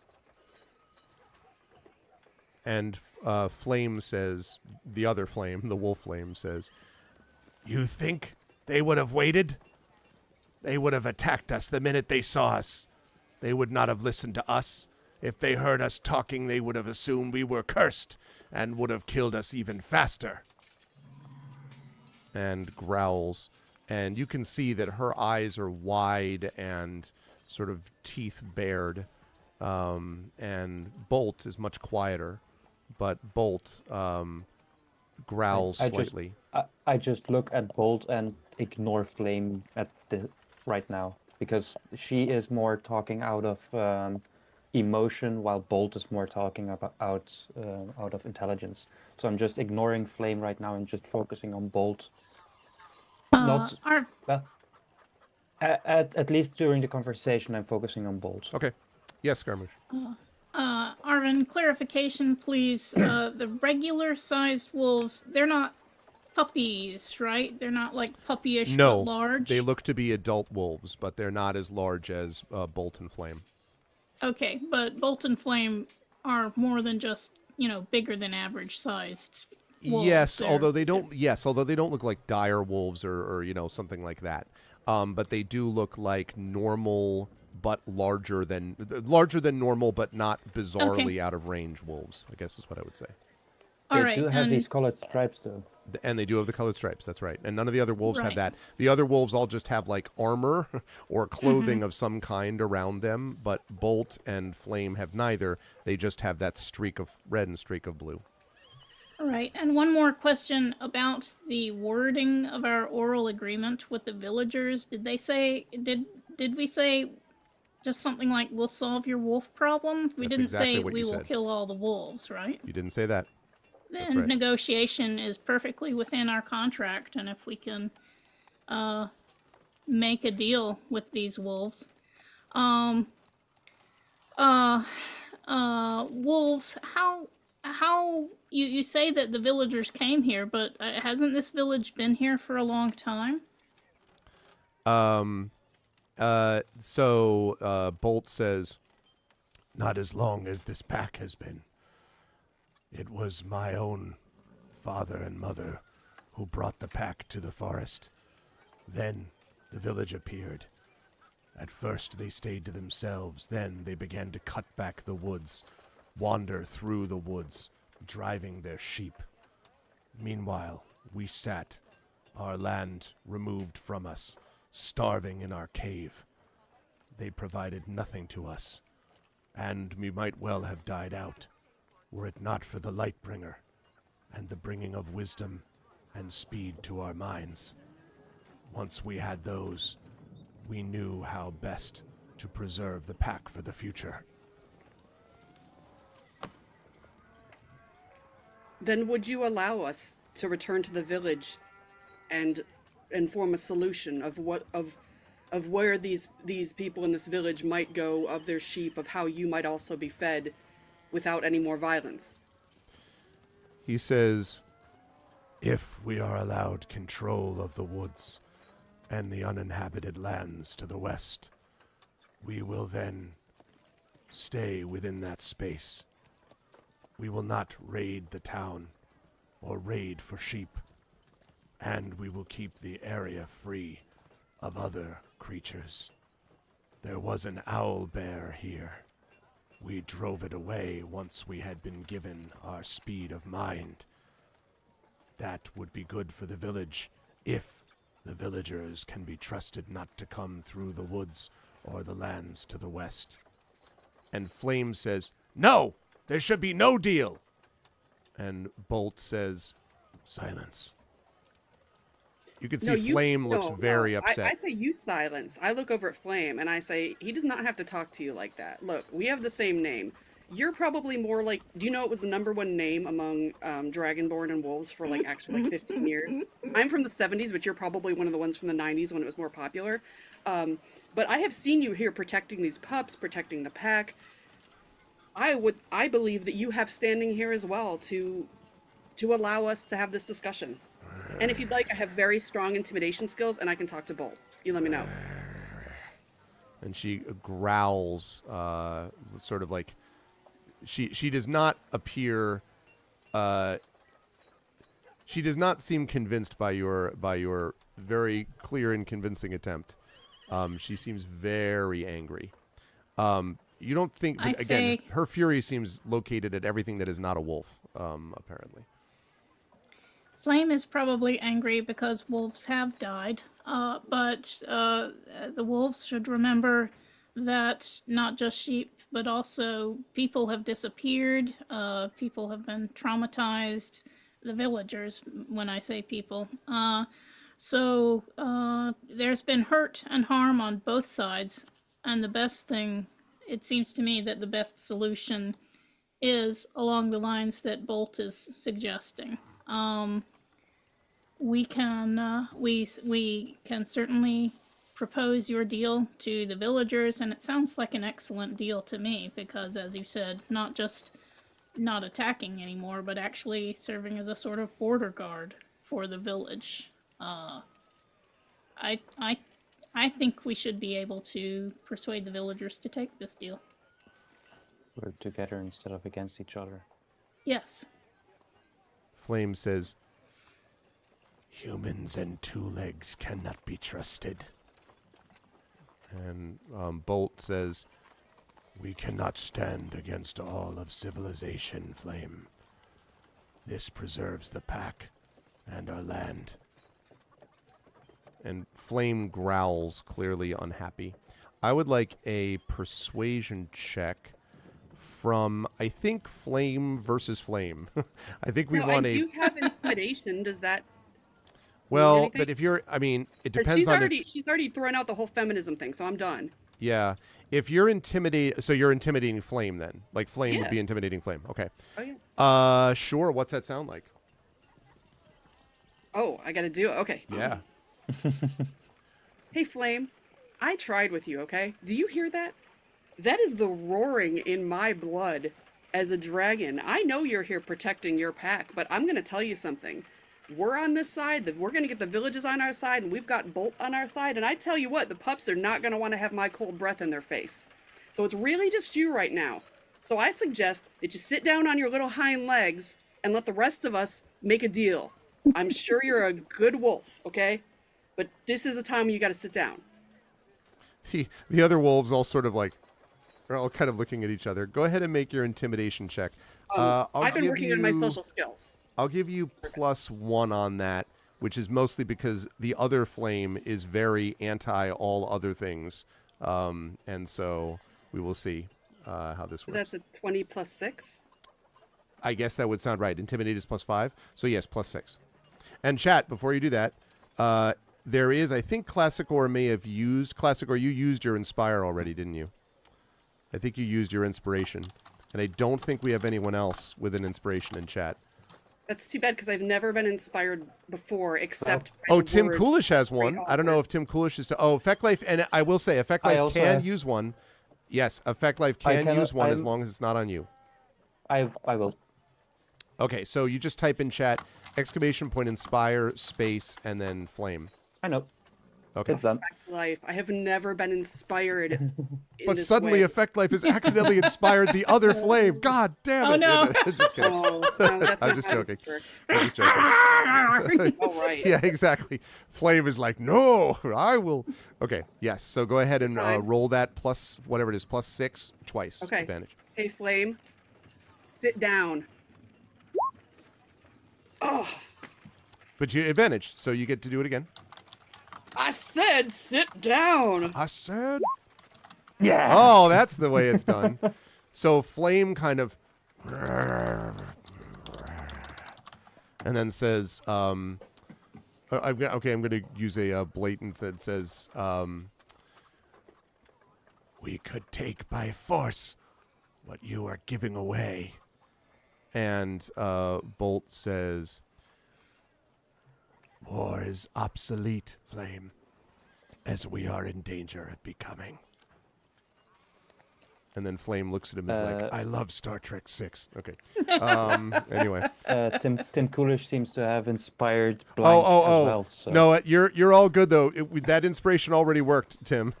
I will give you that back. Though I am appreciative, but Effect Life already used. So I've added that back. So you're all good. It did work, but we already were inspired by Effect Life, so and needed it Right. actually. Would not have worked before.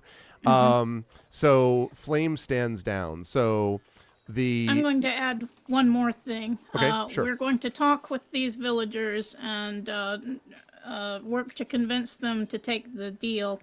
We're not going to stick around, but if we see any further notices that they are seeking help killing wolves, we will come back and enforce the deal. We will not hold back at that time.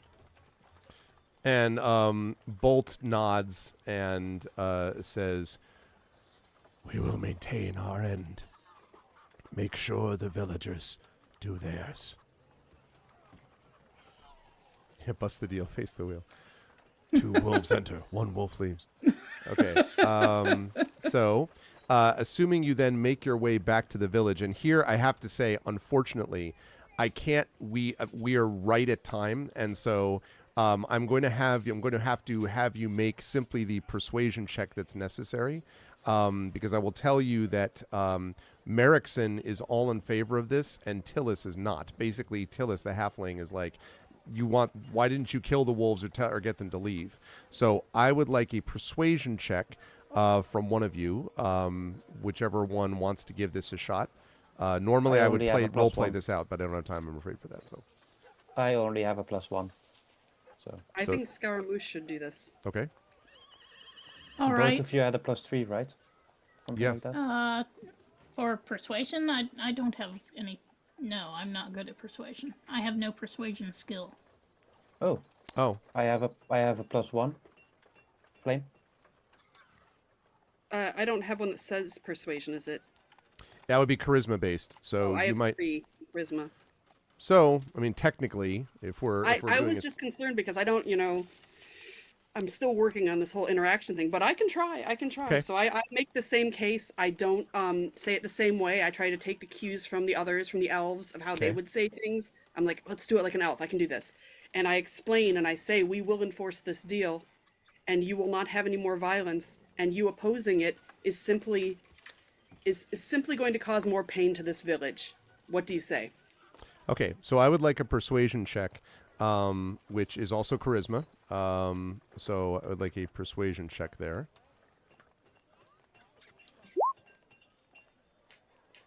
That's a 7. It is a 7. Oh, actually, There's other people here, right? yes, that's true. Because what happens is, so Tillis is completely unconvinced, but Corell, the guy, the Fleecers Guild guy, decides to call a vote regardless. So I will allow you to make a persuasion check for each of the 5 remaining council members, because Corell and Father Merrickson have both voted to negotiate. So you're going to need 3 successes to win an overall majority. So Okay, you have, council member 1 is a 15. okay, seems potentially convinced. Yes. We'll see what happens in the vote. Council member 2, or am I doing this or are we rotating? I'm doing it right. I think you're doing it, but I was Yeah. going 14. to say Go ahead, Yeah. Skirmish. if it seems needed to convince the villagers, since none of us actually got hurt in this battle, and since we didn't actually kill the wolves, we, are negotiating a treaty, I'd be willing to forego the rest of the reward. Okay. Are you going to bring that up publicly No, I'm pulling if aside. necessary? Okay. Okay, Yes. let's see. Gotcha. Have I convinced the second Well, person we'll with find out. 15? We don't know yet. we don't So know. 15 and a 14. Okay. 3 more tries. 15, 15, 21. 21, and 14. Wow.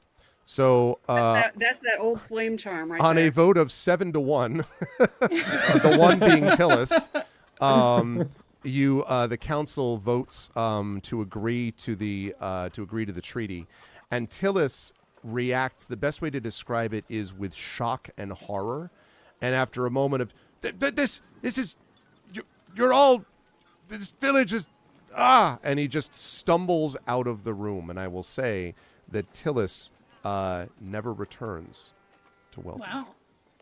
And I he is- lean over to Scaramouche and go, we're still going to take the rest of the money, right? As long as they offer it. Okay. They do. And taking your 800 gold, thus bankrupting the people. No, I'm just kidding. Welton collapses They as a going offered it. concern, but no. That one guy just counted it right out of his pouch. He's not hurting too bad. Yeah, pretty much. I Exactly. saw that too. That's fact. You are able to solve the problem of the Wolves of Welton. Well done, crew. I'm sorry that I couldn't RP that last bit a little bit longer, but pretty close. And it was interesting. I wasn't sure. One way to handle that is to just kill all the wolves. If that intimidation on the other Flame doesn't work, it's quite possible Flame could even have attacked Bolt, because Flame was super angry, as you could tell, based on this. And if you hadn't stood down and were just kind of like, no, screw that, then that fight would have continued. But instead, none of those things happened. And I guess also, if you had tripped and fell over the tripwire, maybe the acid splash wouldn't happen and all that kind of stuff. So success, though, everybody. I'm wondering what would have happened if we just stepped into their vision and didn't do anything. It's a good question. Knowing that they are quote unquote friendly and intelligent. Well, friendly is a bit much. Yeah, I don't know about but, friendly, but, yeah. Did you guess, by the way, what happened to them? Like, what the person was? Well, The sorcerer. That's it. Yeah. Yeah, the sorcerer got stuck with the wrong people, and next thing you know, intelligence. So, and I imagine a future campaign of this would involve the search for Alexei. Like what happened to Alexei. But Alexei's actually leading a 70s rock band right now with a microphone. With all yeah, this. exactly. And you hear the echoing. And, I want you to. What's he doing? Cheap Trick covers in the back. Good stuff from everybody. I will start with the bottom of the column. Emily, good work today with Flame. When you chose that name, I was like, oh, well, that's interesting that works out that way. Bolt and Flame. But Flame versus Flame. I did very much appreciate I have no social skills, and then sort of delineating that I have no social skills. I mean, I don't make this. It was in the paper. It was like, you've been living alone, and you. Yep. So I had a little fun with it because. Yeah, no, that was great. It was very but fun. But also these little the fun, natural fun armor. with friends for. Yeah, the natural armor. That was good stuff. How'd you feel about our little short adventure today, and where would the Very fine folks fun. find you next? Very fun, and in the interest of time, I'll just say it was fun. Thank you all. It was so great to be here with everybody. And do not miss, because it does not contradict with any streams here, this Thursday, I will be chatting casually, and I'm saying this with a little bit of a brag, but I'll be very cool there, because I grew up, there's a whole long story with Tad Williams writing. I think he's like the coolest. I and Tad Williams will be chatting on YouTube at 4 Pacific and 7 Eastern on Thursday. So you can do that before the stream at night. And I would love for you to, I know it's not Europe friendly, but we're over here in North America. Would love for you to join me on that. And if you are interested, we did 2 already, and they are up on the Athos Arts YouTube. One with Joyce Chung, and the other one with Wole Talabi and Cheryl Lessentumi and Stuart C. Baker. And you can see my face chatting with my social skills. With your social skills. and if you don't know who I am, check everything out at edebell.com. That's where I've got all my links and charm and awkwardness. Awesome. And I think if we have 4 p.m. the Pacific Athos Arts, time. there we go, on social media in the shop. Yes. 4 p.m. Pacific time is 1 a.m. Central European. So Alas. Well, Yeah. you'll have Yeah. to catch the VOD. The then. VOD will be there later. But thank you, Emily. Good stuff today. Moving up to Triffid, always a pleasure to be able to play with you, Triffid. It's been a little while, and you got a chance to play with Emily today, so that was cool. Absolutely. And I think you had the right idea about how things were going to be handled. I like the idea that you're like, so give me exactly what the rules were. Like the rules did not say kill the wolves, right? So that meant everything was sort of be able to be leveled, and that meant you were able to do. I liked this little adventure because it has a particular expectation that isn't necessarily reached, and these aren't actually werewolves, and there's some of that stuff. So that was a little bit fun since you've done this for quite a bit of time, but you were able to avoid all of those tropes, so to speak, and just deal with the situation on the ground. How'd you feel about today? Where will the fine folks find you next? Oh, I had a great time today. Lots of fun playing with Effect Life and Emily for the first time, and we got together and worked as a group pretty effectively. So that was great. People can find me with the Skiffy and Fanty blog. I write reviews and edit reviews, and I also podcast there every so often. And also on my own personal blog, what'sthewordnow.blogspot.com. And on Blue Sky, am I on Blue Sky? At PE Matson, I believe. Yes. Very awesome. Thank you, Triffid. And yes, also does wonderful work as my assistant here on the channel, scheduling assistant, and as podcast editor for the Hearthglow podcast as well. So thank you for all that good stuff, Triffid. It was fun today. And last but certainly not least, good stuff, Effect Life as well. Some very good moments. I think the idea of how you were dealing with Bolt and Flame made sense. And I was curious because I thought I had the same impression. I'm like, it is very dangerous. On the other hand, man, you could do a lot of damage early on. Like, this seems like a very effective moment to use Thunderwave. So you did, and you ended up doing some serious damage there. Even at the very beginning of the fight, both you and then later on the Ray of Frost obviously worked from Flame. But the one that you did with the Firebolt early on, just in that first fight with that 120-foot range, was useful also to kind of drive off the wolves when they were attacking those sheep. So some very good tactical effects, it felt like, from Orion. And that mage armor was pretty I should have mention that about Flame. Good stuff with the shield as well, Emily, on Flame. That was important. But Ryan, that shield, that mage armor that you had also was a good little bonus, just in case. I don't think that I was actually attacked. It's right. You never once. got to it. That might have happened until we got the stand down thing. So you just got to go up, do the thunder wave thing, knock Flame, the other Flame, into the cave, and then be like, right, yeah, we're standing down? Okay, right. I didn't do anything. So how'd you feel about today? Where will the lovely folks find you next? I really enjoyed today as well. This was my second ever Dungeons and Dragons game. Yay. The first one was with Emily and Echo and Silvera Draconis, I think we forgot. Draconis, Right? Yeah. was it? Yeah. I have to say I enjoy the more strategic parts, like the battles and such, a bit more than the role-playing parts. I feel like I am not really all that good with words in that way.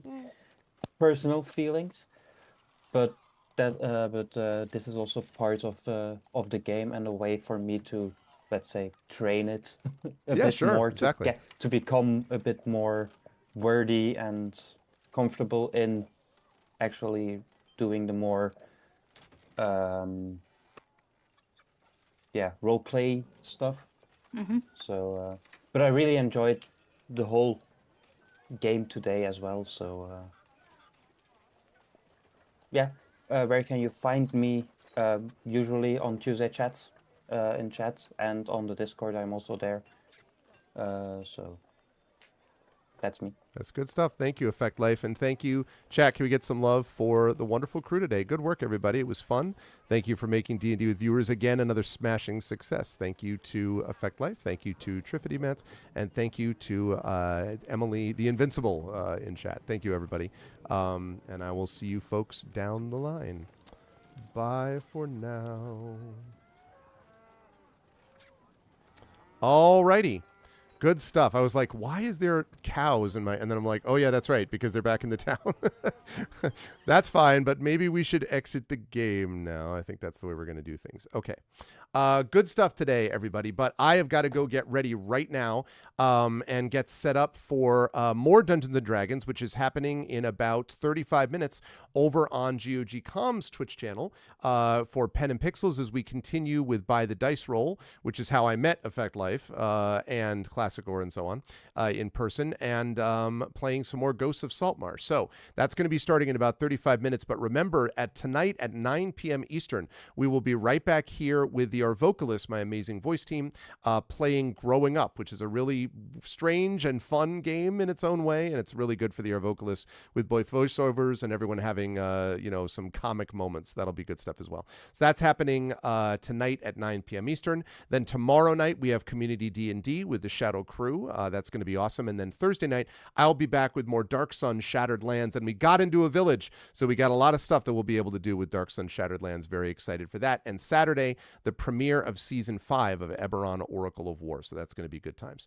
That, however, is going to do it for me for today. I want to thank everyone who made this an awesome stream. Don't forget to follow the channel if you haven't done so already. Don't forget to check out the YouTube, !ArvTube. Thank you, everyone who was watching me over on YouTube. Please subscribe to me over there. We are at a new record level of subscribers, so every new subscriber sets a new record. So please do that. It is free to do that, but it definitely helps us out. Discord is !ArvCord. You can hang out with the Arvanauts in between streams. Thanks for those who joined today. Twitter is !ArvTweets until I leave that hell site. Yes, I won't forget about that. !Blue Sky, that is !ArvSky is my blue sky. That I do want you to follow me on, because that's where I'm going to be spending a lot of my other social media time going forward as well. Yes, as I'm finishing going through this, please do check out that next game vote, because I'm closing that down at the end of today. Thank you for the reminder, Triffin. Right now, Jagged Alliance is leading 5 to 4 to 4. So now's the chance. Get your vote in at that link. We right now have 5 for Jagged Alliance, 4 for Airborne Kingdom, 4 for City Skylines. Please get in your vote, because in the next few minutes, I'm going to close that down. So please do that now. So yes, Arv Sky for the blue sky, Arv Talk for my TikTok, Twitter, I already mentioned that, and the website arvanelleron.com. Don't forget Hearthglow podcast over there. Don't forget as well the Gen GM's show, which is going to be happening, which is happening right now with my good friend Zach Clay, and you can check that out over there too. On the financial front, Arv ARV shop is my merchandise area where you can get swag for the channel and stuff for yourself. ARV Treon, really trying to get that number back into the triple digits and moving up in a positive direction again. You can get cool stuff for yourself, plus cool stuff for the channel, inspirations to help our players, things like that, which obviously was needed today. So please jump on board and support the Patreon if you can. Even just the $5 level will get you access to my monthly video newsletters on Patreon, so definitely worth it for that alone, I would hope and think. So there's that. And obviously subbing to the channel gets you those custom sub badges and emotes to use here, there, and everywhere across Twitch. Publishing-wise, Icarus, my graphic novel from Athos Arts.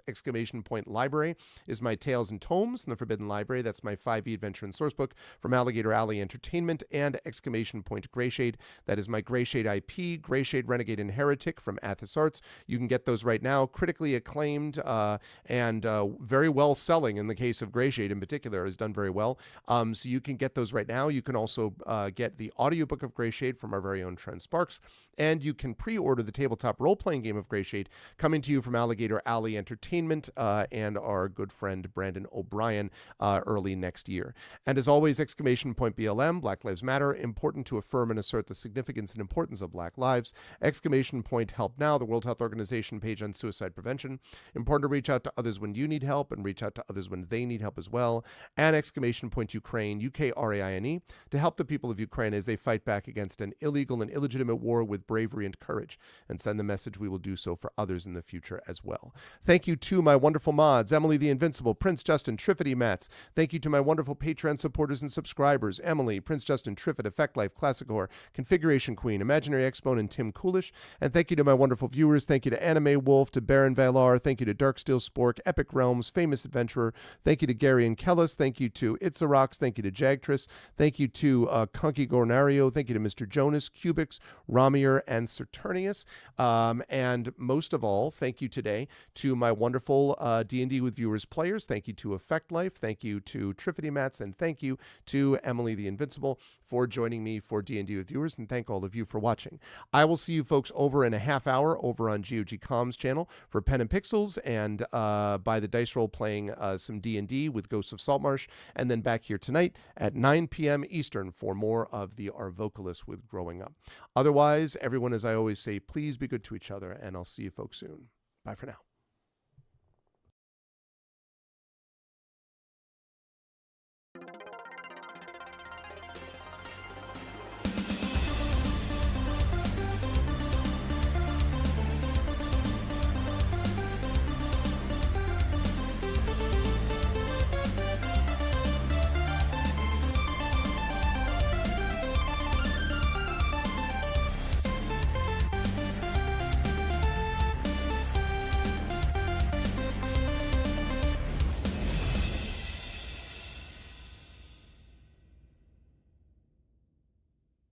Ha!